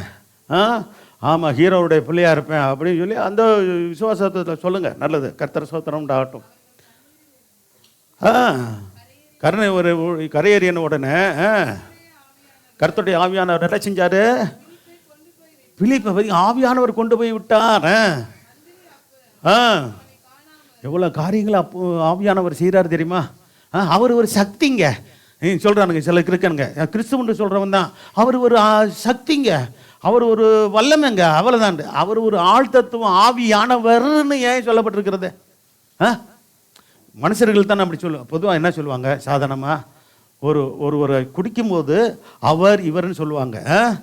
ஏதோ ஒரு சக்திக்கு போய் ஏதோ ஒரு வல்லமைக்கு போய் அவர்னு சொல்லுவாங்கள. சோத்திரம். பாருங்க, இது இதெல்லாம் இருக்குது. இத்தனை என்னது ஹெச்பி அப்படின்னு சொல்கிறாங்களே, இத்தனை பவர் இருக்குது சோத்திரம் அப்படின்னு சொல்லிட்டு பவர் இது இந்த ஜென்ரேட்டரு இதுக்கெல்லாம் சொல்லுவாங்க. அப்படி சில காரியங்களுக்கு சொல்லுவாங்க. சரி, கர்த்தர் போய்மெண்ட் ஆகட்டும். சரி, வாசிக்கலாம். அப்போ மந்திரி அப்புறம் அவனை காணாமல் சந்தோஷத்தோடு எங்கே போனானா? எங்கே போயிட்டான்? எத்தியோப்பியா தேசத்துக்கு மந்திரி போயிட்டதாக நம்ம பார்க்குறோம். சரி, கர்த்தர் சோதரம் ஆகட்டும். அடுத்து நீங்கள் பாருங்கள் 39. அவ்வளோதான். அப்போஸ்தலர் பேசும் 10ஆம் அதிகாரம் 39லேருந்து 44 வசனத்தை வாசிக்கலாம். 10ஆம் அதிகாரம் 39லேருந்து 44 வசனம் வரைக்கும் வாசிக்கலாம். பரிசுத்த ஆவியின் அவசியத்தை பிரசங்கிக்க வேண்டியது அவசியம். வாசிக்கலாம். யூதருடைய தேசத்திலும் ஆண்டவராக இயேசு கிறிஸ்து செய்தவர்கள் எல்லாவற்றிற்கும் நாங்கள் சாட்சிகளாக இருக்கிறோம். இன்னைக்கு ஆண்டவராக இயேசு கிறிஸ்துக்கு அவர்கள் மட்டும் சாட்சிகளாக இருந்ததில்லை, இருக்கல. அவர்கள் சாட்சிகளாக இருந்தது உண்மை. அவருடைய சோத்திர அப்போஸ்தலர்கள், அவருடைய சோத்திர சீசர்கள் என்று எங்கும் சொல்லப்படும், வேதத்தில் சொல்லப்படும், அப்போஸ்தலர் என்று சொல்லப்படும். கர்த்தருடைய ஊழியர்கள் தான் அவர்கள் சாட்சிகளாக இருந்தாருங்க. இன்னைக்கு ஊழியர்களாகிய நாங்களும் குடும்பமும், விசுவாசிகளை நீங்களும் குடும்பமும் கர்த்தருக்கு சாட்சியாக இருக்கணும். அல்லேலூயா. ஆமாம், சாட்சி சொல்லுகிறதை காட்டிலும் சாட்சியாய் வாழ்வது அவசியம். ஆமென். ஆண்டவருடைய நாமத்துக்கு மகிமையாய் சாட்சியும் சொல்லுங்க. உங்களுக்கு நேரம் கொடுக்கப்படும். சோத்திரம். சரி, அடுத்து வாசிக்கலாம். ஆண்டவராய் இயேசுவை சிலுவை மரத்தில் தூக்கி கொலை செஞ்சாங்க. 3ஆம் நாளில் என்ன செஞ்சாரு? தேவன் அவரை எழுப்பி என்ன செஞ்சாரு? பிரத்யட்சமாய் காணும்படி செய்தார். எல்லா ஜனங்களுக்கு பிரத்யட்சமாகும்படி செய்யாமல் எப்படி செஞ்சாரு? அவர் மரித்தொருந்து எழுந்த பின்பு அவரோடு புசித்து குடித்தவர்களும் புசிச்சாங்க. என்ன குடித்தாங்க? என்ன தண்ணி? டாஸ்மாக் தண்ணி இல்லை. என்னது குடித்தாங்க? சோத்திர வேதத்தில் பாருங்கள், புசித்து குடித்தார்கள்ன்ற வார்த்தை வரும். இதை பார்க்கும் போதெல்லாம் என்ன நினச்சிடக்கூடாது, சாப்பிடும்போது அது கொஞ்சம் கொஞ்சம் உடலை என்ன சேர்ந்துக்கிட்டாங்க, சோத்திரம் இது ஃபாரின் சரக்கோ அல்லது லோக்கல் சரக்கோ குடித்தாங்கன்னு இருக்கக்கூடாது. அதெல்லாம் இல்லை, அதெல்லாம் குடிக்கலை. சோத்திரம் என்னது, நம்ம சாதாரணமாக மனுஷன் குடிக்கிற என்னத்தை தான் குடித்தாங்க, தண்ணி, வெறும் பச்சை தண்ணி. இப்படி சொல்லணும், என்னது பச்சை தண்ணின்னு சொல்லுவாங்க, கேள்விப்பட்டிருக்கீங்களா? ஆமாம், பச்சை தண்ணின்னு சொன்னால் அதுக்கு இது புரியும். வேறு தண்ணினா சாராயமும் தண்ணியாக தான் இருக்குது, சோத்திரம் டாஸ்மாகும் தண்ணியாக தான் இருக்குது. அது நாட்டம் முடிச்ச தண்ணி, இல்லையா? அதை நாசமாக போகிற தண்ணி, வேறு பல குடும்பங்களை நாசமாகிற தண்ணி என்னது, சோத்திரம். இது பூரா அந்த கடைகளெல்லாம் சோத்திரம் ஒழிக்கப்படும்படியாக, எல்லா போத வஸ்துகளும் எல்லாம் அழிக்கப்படும்படியாக, அரசாங்கமானது எல்லாவற்றையும் தடை பண்ணும்படியாக நம்ம ஜெபிக்கணும். அல்லேலூயா.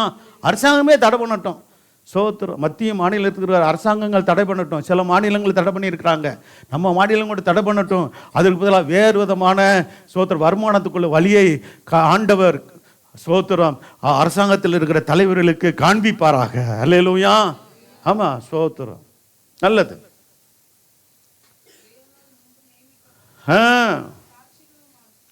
சாட்சிகளும் ஆகிய எங்களுக்கு பிரதிச்சாகும்படி என்ன செய்தார். அடுத்து அன்றியும் அவரே உயிரோடு இருக்கிறவர்களுக்கும், யாருங்க, ஆண்டவராய் இயேசு கிறிஸ்து மட்டுமே எப்படிப்பட்டவர், உயிரோடு இருக்கிறவர்களுக்கும் நியாயாதிபதி, மரித்தவர்களுக்கும் நியாயாதிபதி. யாரால் நியமிக்கப்பட்டிருக்கிறாரு? தேவனாலே அல்லது பிதாவினாலே நியமிக்கப்பட்ட சோத்திர ஜனங்களுக்கு பிரசங்கிக்கவும் சாட்சியை ஒப்புவிக்கவும் அவர் எங்களுக்கு, எவ்வளோ வசனம் தெளிவாக இருக்கு பார்த்தீங்களா, எங்களுக்கு கட்டளையிட்டார். சோத்திரம். அடுத்து அவரை ஆண்டவராய் இயேசுவை விசுவாசிக்கிறவன் எவனோ, 43 வசனம், நாமத்தினாலே பெருமான் என்று தீர்க்கதரிசிகள் எல்லாரும் அவருடைய நாமத்தினாலே, ஆண்டவராய் இயேசு கிறிஸ்து நாமத்தினாலே தான் பாவ மன்னிப்பை பெற முடியும். அல்லேலூயா. பாவ மன்னிப்பை ஆண்டவராய் இயேசுவின் நாமத்தினால தான் சோத்திரம். ஒவ்வொரு பூமியில் பிறந்த ஒவ்வொரு மனுஷனும் மனுஷையும் பெற்றுக்கொள்ள முடியும் என்பதை நன்றாக நம்ம அறிஞ்சிருக்கணும், மற்றவர்களுக்கும் அறிவிக்கணும். அல்லேலூயா. இது நம்முடைய பொறுப்பு. அப்படி சொல்லிட்டு என்ன சொல்லப்பட்டிருக்கு, தீர்க்கதரிசிகள் எல்லாரும் அவரை குறித்து சாட்சி கொடுக்கிறார்கள் என்றான். சரி, 44 வசனம். இந்த ஒரு அருமையான ஒரு பிரசங்கத்தை பண்ணியிருக்கிறார் பாருங்க. அந்த மீனவராக இருந்த படிப்பறிவு இல்லாதவர்களங்க, அவங்களாம் படிப்பறிவு இல்லாதவங்க அப்படின்னு வேதமே சொல்லுது.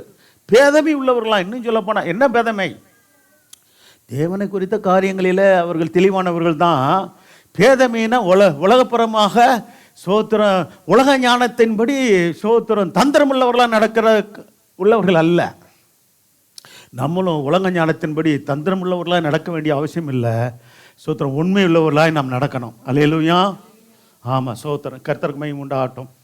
கர்த்தர் நல்லவர். சரி, அடுத்து பார்த்தீங்கன்னா இது என்ன தெரியுதுன்னா, அப்படி வசனத்தை கேட்டவர்கள் யாவர் மேலும் என்ன செஞ்சார், பரிசுத்த ஆவியானவர் இறங்கினார். அல்லேலூயா.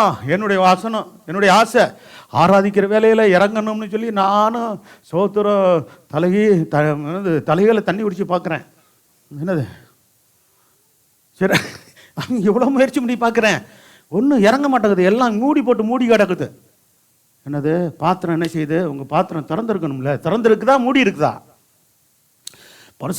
பரிசுத்த ஆவியின் அபிஷேகம் பெறாமல் இருந்தீங்கன்னா நீங்கள் உங்கள் பாத்திரத்தை திறந்து வைக்கல. சோத்திரம், இன்னைக்கு நான் திறந்து வைங்க, பரிசுத்த ஆவியானவர் உங்கள் பாத்திரத்தை நிரப்புவாராக. அல்லேலூயா. என்ன பாத்திரம், வெண்கல பாத்திரமா ஸ்டீல் பாத்திரமானு கேட்கக்கூடாது, நீங்களே அந்த பாத்திரம். அல்லேலூயா. ஆமாம், சோத்திரம்.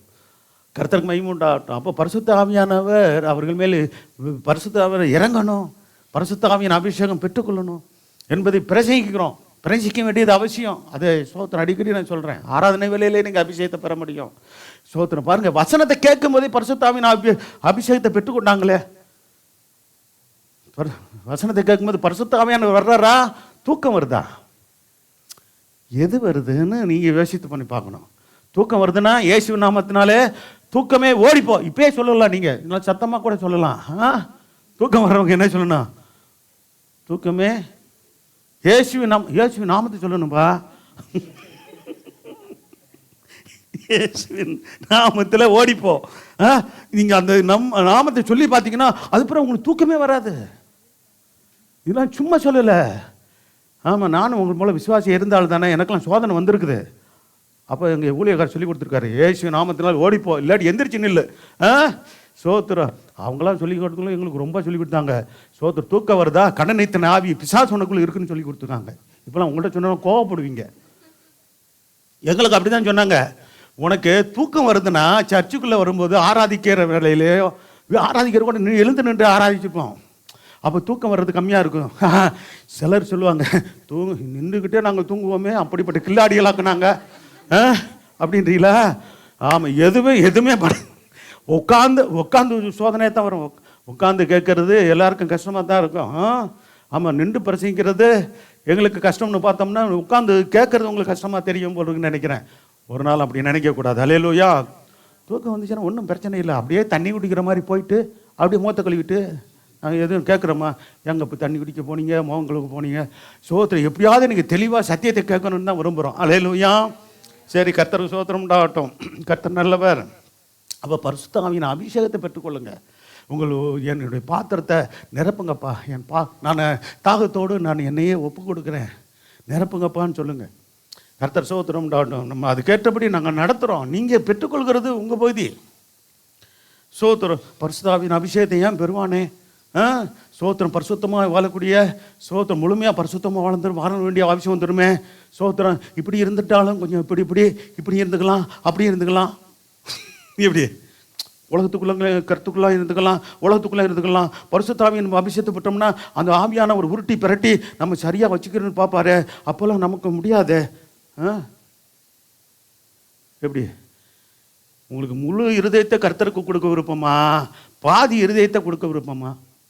இப்போ நல்லா தீர்மானம் பண்ணிக்கணும். ஆண்டவருடைய பாடு மரணம் தியானிக்கிற அந்த நாளில் நல்லா சிந்திக்கிற மாதிரி வார்த்தை வருதா?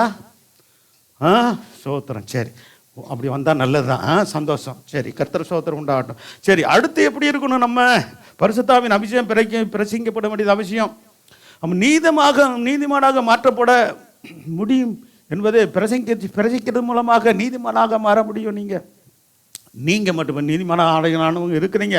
கர்த்தர் சகோதரன் பரிசுத்தமானாக கர்த்தர் உங்களை மாற்றி இருக்கிறார். இதெல்லாம் நான் விசுவாசிக்கிறேன். ரட்சிக்கப்பட்ட ஞானஸ்நானம் எடுத்து கர்த்தருக்குள்ளாக இருக்கிறவர்கள் கர்த்தர் சகோதரன் உண்டாகட்டும். மற்றவர்களை மாற்றணுமே. நம்ம மற்றவர்களையும் கர்த்தருக்குள்ளாக நீதிமானாக, பாவியாக இருக்கிறவர்களை நீதிமான்களாக நடத்தணுமே.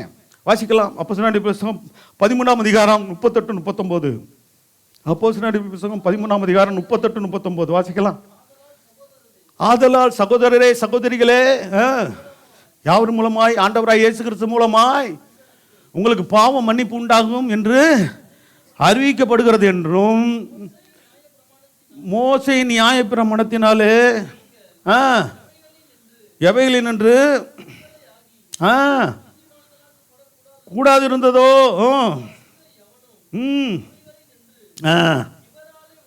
யாராலே? ஆண்டவராய் இயேசுவாலே விடுதலையாகி அப்போ நீதிமானாக்கப்படுகிற யாரால தான் நீதிமானாக்கப்பட முடியும்? ஆண்டவராய் இயேசு கிறிஸ்துனால மட்டுமே நீதிமானாக்கப்பட முடியும். அல்லேலூயா. சோத்திரம். நல்லா புரிஞ்சுக்கொள்ளுங்க. அடுத்து அப்போஸ்தலர் புத்தகம் 28ஆம் அதிகாரம் 32ஆம் வசனம். இன்னும் சில வசனங்களை பார்த்து முடிக்க போகிறோம். சோத்திரம் வாசிக்கலாம். சோத்திரம். அப்போஸ்தலர் புத்தகம் 20ஆம் அதிகாரம் 28-32. கிறிஸ்துவின் சரீரமாய் சபைக்கு எப்படி இருக்கணும்? கர்த்தர் தம்முடைய ஜனங்களை உண்மையுள்ளவர்களாக சோத்திரம் தேவ ஊழியர்களை சோத்திரம் கொடுத்து கண்காணிக்க வைக்கிறார், ஏற்படுத்தி இருக்கிறார் என்பது பிரசங்கிக்கப்பட வேண்டும். வாசிக்கலாம். ஆகையால் உங்களை குறித்தும் பாருங்க, சோத்திரம் அங்கே இருக்கிற ஊழியர்கள்கிட்ட சொல்றாரு, உங்களை குறித்தும் சுய ரத்தத்தினாலே சம்பாதித்து கொண்ட யார் ரத்தத்தினாலே சபை சம்பாதிக்கப்பட்டுச்சு? ஆண்டவராக இயேசு கிறிஸ்துவின் ரத்தத்தினாலே தான் சபை சம்பாதிக்கப்பட்டுச்சு. அல்லேலூயா. ஆமாம், எந்த ஊழியக்காரன்னு சொல்ல முடியாது ஏன் ரத்தத்தினாலே சபை சம்பாதிக்கப்பட்டுச்சியா. உழைக்கிறது, சபை உருவாகிறதுக்கு, ஊழியம் செய்வதற்கு சோத்திரம். ஆத்மா ஆதாயம் பண்ணுவதற்கு சோத்திரம், அதெல்லாம் பிரயாசப்படணும், உழைக்கணும், அதெல்லாம் அவசியம், ஊழியருடைய கடமை. ஆனால் எந்த மனுஷனும் உருவம் பாராட்ட முடியாது. என் ரத்தத்தினால தான் சபை கட்டப்பட்டுச்சு, அல்லேலூயா அப்படின்னு சொல்ல முடியாது. வசனத்தின்படி தான் நான் பேசுகிறேன். ஏன் சொல்லணும் ஒவ்வொருவரும், என் ஆண்டவராக இயேசுவின் ரத்தத்தினாலே சொல்லுங்கள், என் ஆண்டவராக இயேசுவின் ரத்தத்தினாலே தான் சபை உண்டாயிற்று. ஆமாம், சோத்திரம். ஆகையால் உங்களை குறித்து தேவன் தம்முடைய சுயரத்தினால் சம்பாதித்து கொண்ட தமது சபையை மேய்ப்பதற்கு பாருங்க, சபைக்காக ரத்தத்தை சிந்தினவர் ஆண்டவராக இயேசு கிறிஸ்து. சோத்திரம். அதே வேளையில் அந்த ரத்தத்தால் சம்பாதிக்கப்பட்ட சபைக்கு கண்காணியாக யார் பொறுப்பாக வைக்கிறாரு? பரிசுத்த ஆவியானவர் தான் ஊழியர்கள் அவரால் சித்தம் கொண்ட, அவரால் அழைக்கப்பட்ட, வேறுபிரிக்கப்பட்ட, விசுவாசியிலிருந்து வேறுபடிக்கப்பட்ட ஊழியக்காரர்களாக தேவன் தெரிந்து கொண்ட நல்லா கவனிக்கணும், தேவன் தெரிந்து கொண்ட, அதெல்லாம் அதைத்தான் சொல்லும் போது கர்த்தர் சோத்திரம் உண்டாகட்டும். எரேமியா புஸ்தகத்தில் கர்த்தர் சொல்வார், சோத்திரம் ஊரில் ஒருவனும் சும்மா சோத்திரம் என்னது வாசிக்கலாம். ஊரில் ஒருவனும் சோத்திரம் 14-15 வசனம். சீர்கட்ட பிள்ளைகளே திரும்புகள் என்று சொல்கிறார். இஸ்ரவேல் ஜனங்களை பார்த்து அன்னைக்கு சொன்னார், சீர்கட்ட பிள்ளைகளே திரும்புங்க என் பக்கமா. சோத்திரம். சபையார் தான், பழைய ஏற்பாட்டு சபை தான், ஆனால் சீர்கட்டு போயிருக்குது.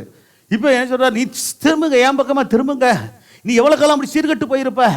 இன்னைக்கு நம்ம எச்சரிப்பார் ஆண்டவர். சீர்கட்டுத்தனமா நம்ம நடந்தோம்னா, என் மகனே மகளே அப்படியே சொல்லுவார், சீர்கட்டு என் பிள்ளைங்க தான், ஆனால் சீர்கட்டு போயிருக்கிறீங்களே என் பக்கமா திரும்புங்கன்னு சொல்லுவார். ஆண்டவர் பக்கமா திரும்பிடணும். கர்த்தர் சோத்திரம். திரும்புங்கள் என்று கர்த்தர் சொல்கிறார். நான் உங்கள் நாயகர், நான் உங்கள் மணவாளன். கர்த்தரா இயேசு கிறிஸ்து மணவாளனை போல அவர் நமக்கு சோதர் தேவன் நாயகராக இருக்கிறார். நான் உங்களை நல்லா கவனிங்க, உங்களை இங்கே பார்க்குறேன், இங்கே இருக்கிற ஒவ்வொருவரையும் ஊரில் ஒருவரும் அப்படி இப்போ நம்ம குடும்பங்களில் ரசிக்கப்பட்டிருப்பாங்க, இல்லாட்டி நம்ம மட்டும் ரசிக்கப்பட்டிருப்போம்ல, அதுதான் குறிக்குது. அப்போ ஒருவன் தெரிந்து கொண்டு என்ன செய்கிறார்? உங்களை இந்த சீயோனாய் சபைக்கு அழைத்து கொண்டு வந்து அவர் இருதயத்துக்கு ஏற்ற என்ன செய்வாரா? மேய்ப்பேரில் கொடுப்பார். உங்களுடைய இருதயத்துக்கு ஏற்ற மேய்ப்பேரில் தேடக்கூடாது. அப்படி இருக்குதா? நீங்கள் ஒவ்வொருத்தரும் உங்களுக்கு இருதயத்துக்கு ஏற்ற மேய்ப்பேரை தேடிக்கோங்க அப்படி சொன்னார. என்ன சொன்னார்? அவர் இருதயத்துக்கு மேற்ற மேய்ப்பரை அவர் கொடுப்பேனே சொல்லியிருக்காரு. அப்படி கொடுக்குறவர் தான் ஊழியக்காரங்க. அப்படிப்பட்ட ஊழியர்களை தான் நம்முடைய ஐக்கியத்தில் சேர்த்துக்கொள்வாங்க. அல்லேலூயா. டெஸ்ட்டு உண்டு எல்லாம் இது. ஆமாம், சோத்திரம். கண்டவன்லாம் என்ன பண்ணக்கூடாது? ஆமாம், கூத்தாடிகளுக்கெல்லாம் வந்தவொடனே சோத்திரம் ஏதோ கூத்தாட தெரியுது, 4 பாட்டு எழுத தெரியுது, சோத்திரம் வாலிப பிள்ளைகளை சேர்க்க தெரியுதுன்னா அவன் சோத்திரம் பெரிய ஊழியக்காரன் அப்படின்ட்டு பெரிய. ஆமாம், சோத்திரம். ஆமாம், இப்போ யார் எப்படிப்பட்ட ஊழியக்காரன் தெரியுமாயா? 1 லட்சம் ரூபா ஃபோன் வச்சுருக்காரு, 1 கோடி ரூபா ஆடிக்கார் வச்சுருக்காரு. அதுவா தகுதி? ரொம்ப ஏமாந்து போகாதீங்க. அல்லேலூயா. ஆமாம், இன்னைக்கு அப்படி தான் பெரிய பணக்காரன்ப்பா அந்த ஊழியக்காரன், பெரிய. ஆமாம், சோத்திரம் ஜெட்டு வாங்க போகிறானா, சொந்தமாக என்னது ஃப்ளைட் வாங்க போகிறானா. அதுவா தகுதி? சோத்திரம். நம்ம பரிசுத்தவான்கள் நம்ம சபை வேதத்தில் வாசிக்கிறோம். சோத்திரம் தங்கள்கிட்ட இருந்தது எல்லாம் சோத்திரம் என்னது இழந்து தன் குப்பையும் தூச்சி என்னது. எப்படி அப்போஸ்தலன் பவுல் என்னங்க சொன்னார்? கிறிஸ்துவுக்கென்று நான் என்ன செஞ்சேன்? எனக்கு உள்ளதை நஷ்டம் என்று குப்பை என்று எண்ணுகிறேன். அப்படி நஷ்டமும் குப்பையாக நினைச்சு கர்த்தருடைய ஊழியத்தை செய்தவங்க அன்னைக்கு. அதுதான் இன்னைக்கும் செய்யணும். அதே சமயத்தில் ஊழியர்களை போஷிக்கிறது, ஊழியத்தில் உயர்த்துறது, அதெல்லாம் தேவன் செய்வார். எப்போ செய்வார்னா உண்மையாக இருக்கும்போது. அதே சமயத்தில் சோத்திரம் அதிகமாக கொடுத்தும், ஆமாம், சோத்திரம் அதிகமாக வருதுன்னா பிசாசு கொடுப்பான். அதிகமாக கொடுத்து சோதிச்சு பாவத்தில் விழ வச்சு ஒன்றும் இல்லாமல் ஆக்கிடுவான். ஆனால் நமக்கு ஆண்டவர் கொடுக்கும்போது நல்ல கவனிங்க, நானும் விரும்புகிறாருன்னா அதுதான் கர்த்தர் நமக்கு படிப்படியாய் ஸ்டெப் பை ஸ்டெப்பாய் நம்முடைய உண்மைத்தன்மையை பார்த்து, நாம் நீதியாக இருக்கிறதை பார்த்து அவருடைய கிருபை நிமித்தம் என்ன செய்வார்? படிப்படியாய் நம்மை உயர்த்தி ஆசீர்வதிப்பது அவருடைய சித்தம்தான். அல்லேலூயா. நான் வசனத்துக்கு மகர சொல்லலை, உங்களுக்கும் செய்வார், எனக்கும் செய்வார் படிப்படியாய். சோத்திரம். ஏன்னா ஒரே அதை தூக்கி விட்டோம்னா என்ன செய்வோம்? உங்களை என்னையும் டாட்டா அம்பானி அதானி ஆக்கிட்டா சந்தோஷமாக தான் இருக்கும். ஆனால் கர்த்தருக்குள்ளே இருப்போம்னு நினைக்கிறீங்களா? கொஞ்சம் சிந்திச்சு பாருங்களேன். ஆசை இருக்குதா அம்பானி அதானி போல் ஆகிறதுக்கு? வேண்டாங்க. சோதரன் இது சொல்லும் போது பைபிளில் ஒரு வசனம் எனக்கு வரும். ஆண்டவரே ஒரு ஊழியக்காரன் சொல்கிறத விட சோதர கர்த்தருடைய மனுஷன் சொல்லலாம். அவர் என்ன சொன்னார்? ஆண்டவரே நான் ஐஸ்வர்யம் ஆகிட்டேன், நான் என்ன பண்ணுவேன்?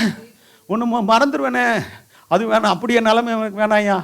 எனக்கு அன்றாடம் தேவையானதை போஷித்து என்ன பண்ணுங்க, ஆமாம் என் படியை அன்னைக்கு அளந்து போஷிங்கன்னு சொல்கிறாரு. அதுக்காக நீ ஸ்தோத்திரம் இப்படிலாம் செபிச்சிடாதீங்க. இப்படி செபிச்சிங்கன்னா இப்படி ஒரு எண்ணம் இருக்கட்டும். ஸ்தோத்திரம் எனக்கு வேண்டியதை கொடுத்து ஆசீர்வதிங்கன்னு சொல்லுங்கள். சரி, இதை வாசிக்க சொல்லுங்கள், வாசிப்பா. நான் பரிபூர்ணம் அடைகிறதுனால் இதுக்கு விளக்கம் சொல்கிறேன். எனக்கு தேவன் வெளிப்படுத்தின காரியங்களை நானும் சொல்கிறேன், வாசிக்கலாம். அடைகிறதுனால் மறுதளித்து பரிபூர்ணம் நிறைய இருந்துச்சுன்னா கர்த்தரை மறந்துடுவாங்க. சோத்திரம் ஆமாம், ஒரு குறைவும் இல்லை. சோத்திரம் எவ்வளோ நாளும் இப்போ சோத்திரம் பலம் இருக்குது, எவ்வளோ நாளும் ஆசி இருக்குது, எவ்வளோ நாளும் சொத்து இருக்குது அப்படின்னா அவங்களுக்கு தேவனை தேடக்கூடிய உணர்வு இருக்காது. சோத்திரம் ஒருவேளை ஏழ்மையாக இருந்த நீங்கள் கர்த்தருக்குள்ள கர்த்தரால் ஆசீர்வதிக்கப்பட்டு பாருங்கள், நல்ல வசதி படைத்த ஆளுகளை பாருங்கள். அவங்க சில பேர் இல்லை பல பேர் என்ன பண்ணுறாங்க, நன்றியை மறந்து, ஆண்டவர் செய்த நன்றியை மறந்து கொடுத்த தேவனை என்ன செய்யறது, மறந்து போய் விட்டு கொடுக்கப்பட்ட ஆசீர்வாதத்து மேலே அவ்வளோ நம்பிக்கை வச்சுருப்பாங்க. கொடுக்கப்பட்ட பணம், ஆஸ்தி, சோத்திரம் அதெல்லாம் இன்னைக்கு இருக்கணும் போயிடும். ஆனால் கர்த்தர் என்று மாறாதவர். அல்லேலூயா. சரி, வாசிக்கலாம். யார் என்று சொல்லாத படிக்கும் இந்த உணர்வு நமக்கு இருக்கணும். ஏன்னா தரித்திரப்படுகிறதுனால என்ன செய்கிறாங்க, திருடுறாங்க, தப்பு பாவம் பண்ணுறாங்க அப்படின்னு சொல்லப்பட்டிருக்கிறது.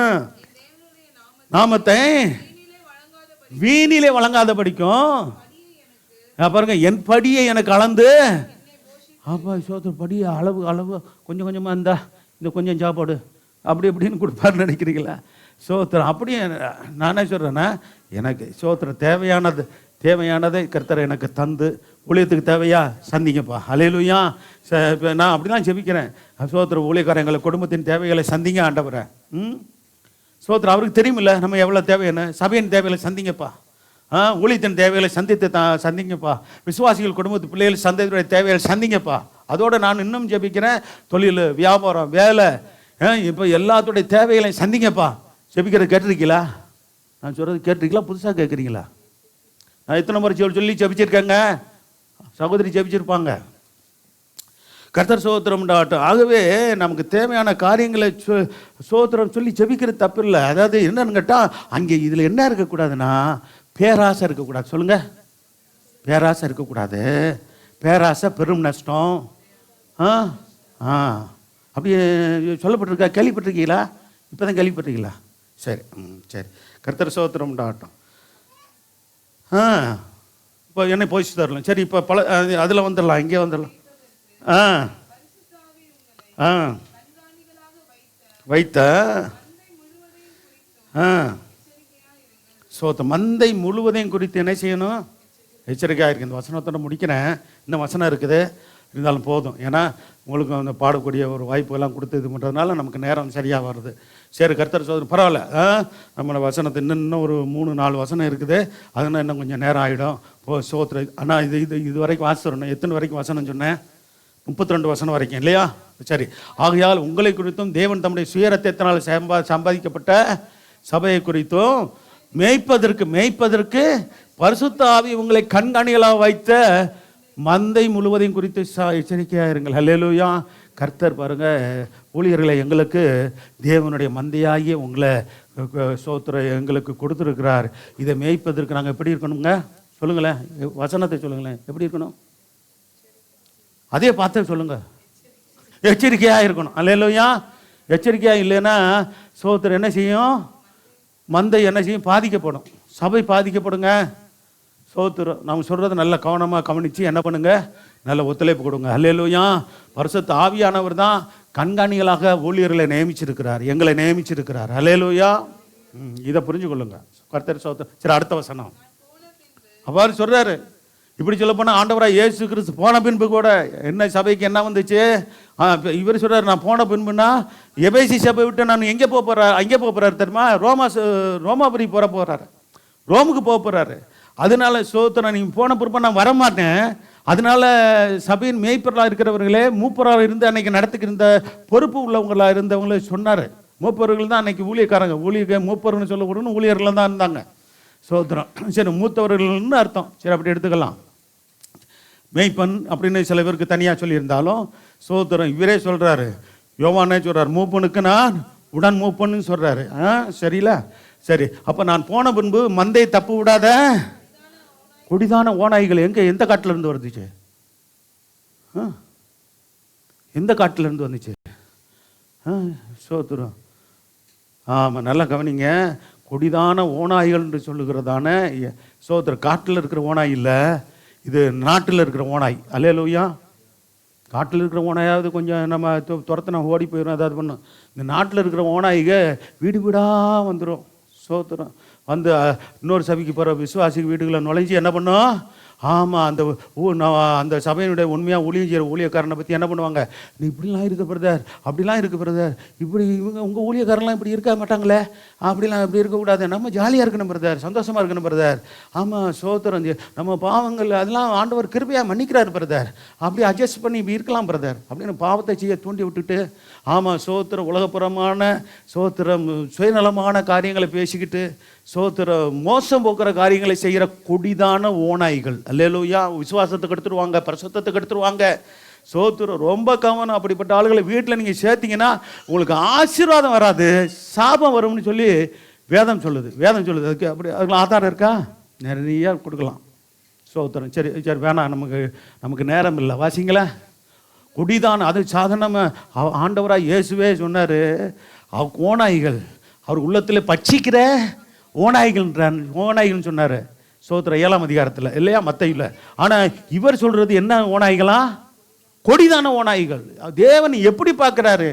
சோத்திர கர்த்தருடைய பரிசுத்தவான்கள் தேவனுடைய வசனத்தின்படி சோத்திர எழுதப்பட்ட வார்த்தை இன்னைக்கு அப்படியே மாறாத வார்த்தைங்க. அது கொடிதான ஓநாய்களுக்கு இடம் கொடுக்காதீங்க.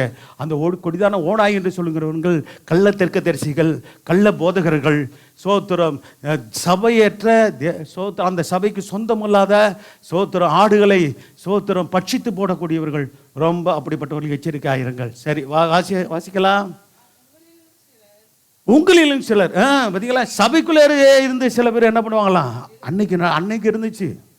அன்னைக்கு இப்போ இருக்கிற சூழ்நிலைகளை சோத்திரம், ஏன்னா பல சபைகளை சாபித்தவர், பல சபையில் இருந்த பிரச்சனைகளை அறிந்தவர் சொல்கிறாரு, நான் ஒரு அப்போஸ்தலனாக இருந்து இதெல்லாம் கண்காணித்து உங்களை கரெக்ட் பண்ணிட்டு வந்தேன்.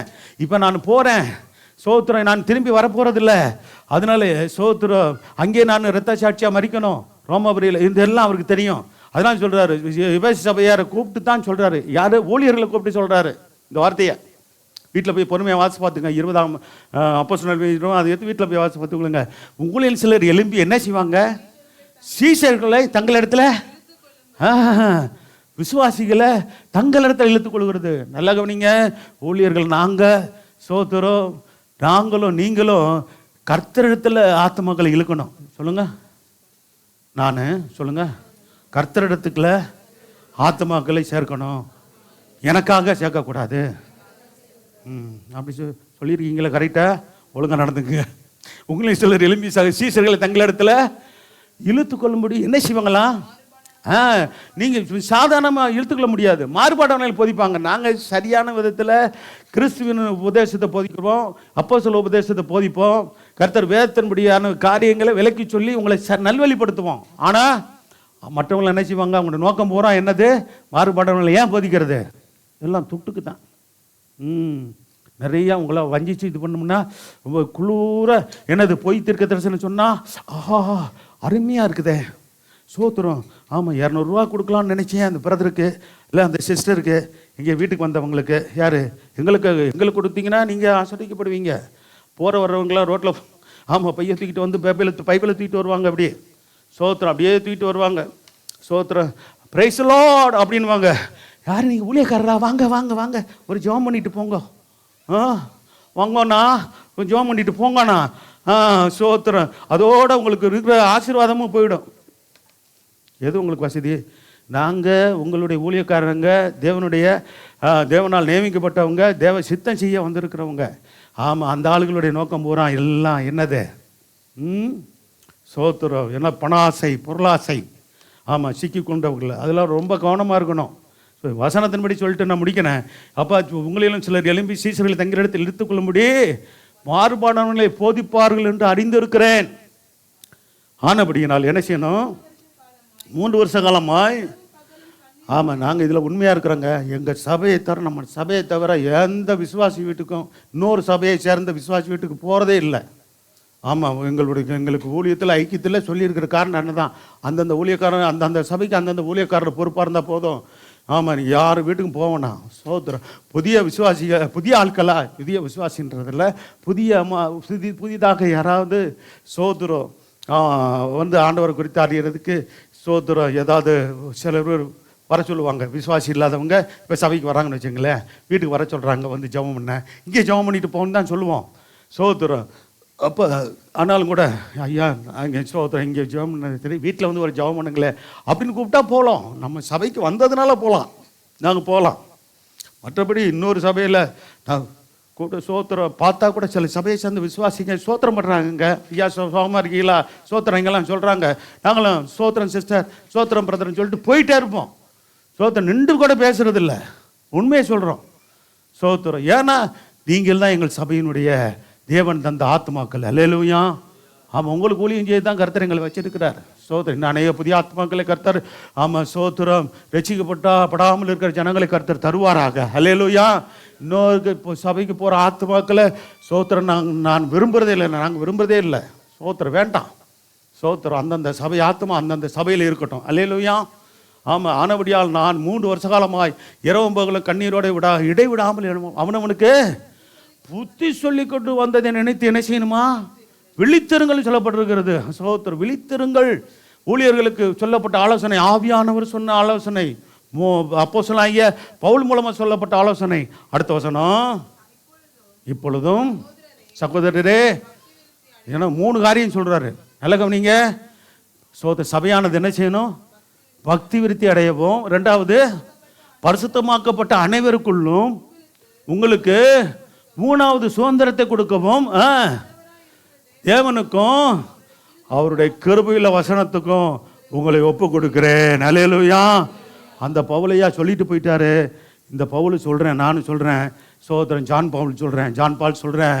இப்பொழுதும் சகோதரர்களே, சகோதரிகளே, நீங்கள் பக்தி விருத்தி அடையவும் பரிசுத்தமாக்கப்பட்ட அனைவருக்குள்ளும் உங்களுக்கு சுதந்திரத்தை கொடுக்கும் வல்லவராயிருக்கிற தேவனுக்கும் அவருடைய கிருபையுள்ள வசனத்துக்கும் உங்களை ஒப்பு கொடுக்கிறேன். ஆமேன். அல்லேலூயா. சோத்திரம். எந்திரிங்க, ஜெபம் பண்ணி முடிப்போம். சோத்திரம். பரிசுத்தமுள்ள நல்லதவனே, சுநல்ல பிதாவே, சோத்திரம். கிருபை இறக்க நிறைந்த நல்ல தகப்பனே, உடைய பரிசுத்தமுள்ள கருத்தில், ஆணி மைந்த கருத்தில், ஆசீர்வதிக்கிற கருத்தில் ஆண்டவரே சோத்திரம், உடைய பிள்ளைகளை ஒப்படுத்தி ஜெபிக்கிறேன் ஐயா. கர்த்தருடைய கரம் கூட இருந்து தொடர்ந்து வழி நடத்தட்டும். தேவனாய் கர்த்தருடைய வல்லமை பெரிதாய் விளங்கட்டும் இயேசுவின் நாமத்தினால. கர்த்தாவே, இந்த நாளில் ஆண்டவரே சோத்திரம், தேவனுடைய வார்த்தையை நாங்கள் தியானித்தோம். உடைய பிள்ளைகளை ஆண்டவரே இந்த சோத்திரம் தியானித்த வார்த்தையின்படி வாழ சோத்திரம் இந்த உடைய பிள்ளைகளை வழி நடத்துங்கப்பா. ஆசீர்வதிங்க, வெளியெடுத்து பாதுகாத்து கொள்ளுங்க. ரத்தத்து மறைவுகளாக மூடிக்கொள்ளுங்க.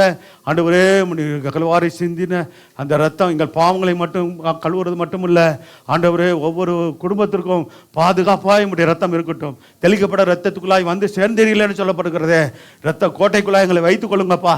அக்கினி மேலாய் வேலி எடுத்து தூதர் பணிவிடாவில் காவல் வைங்க.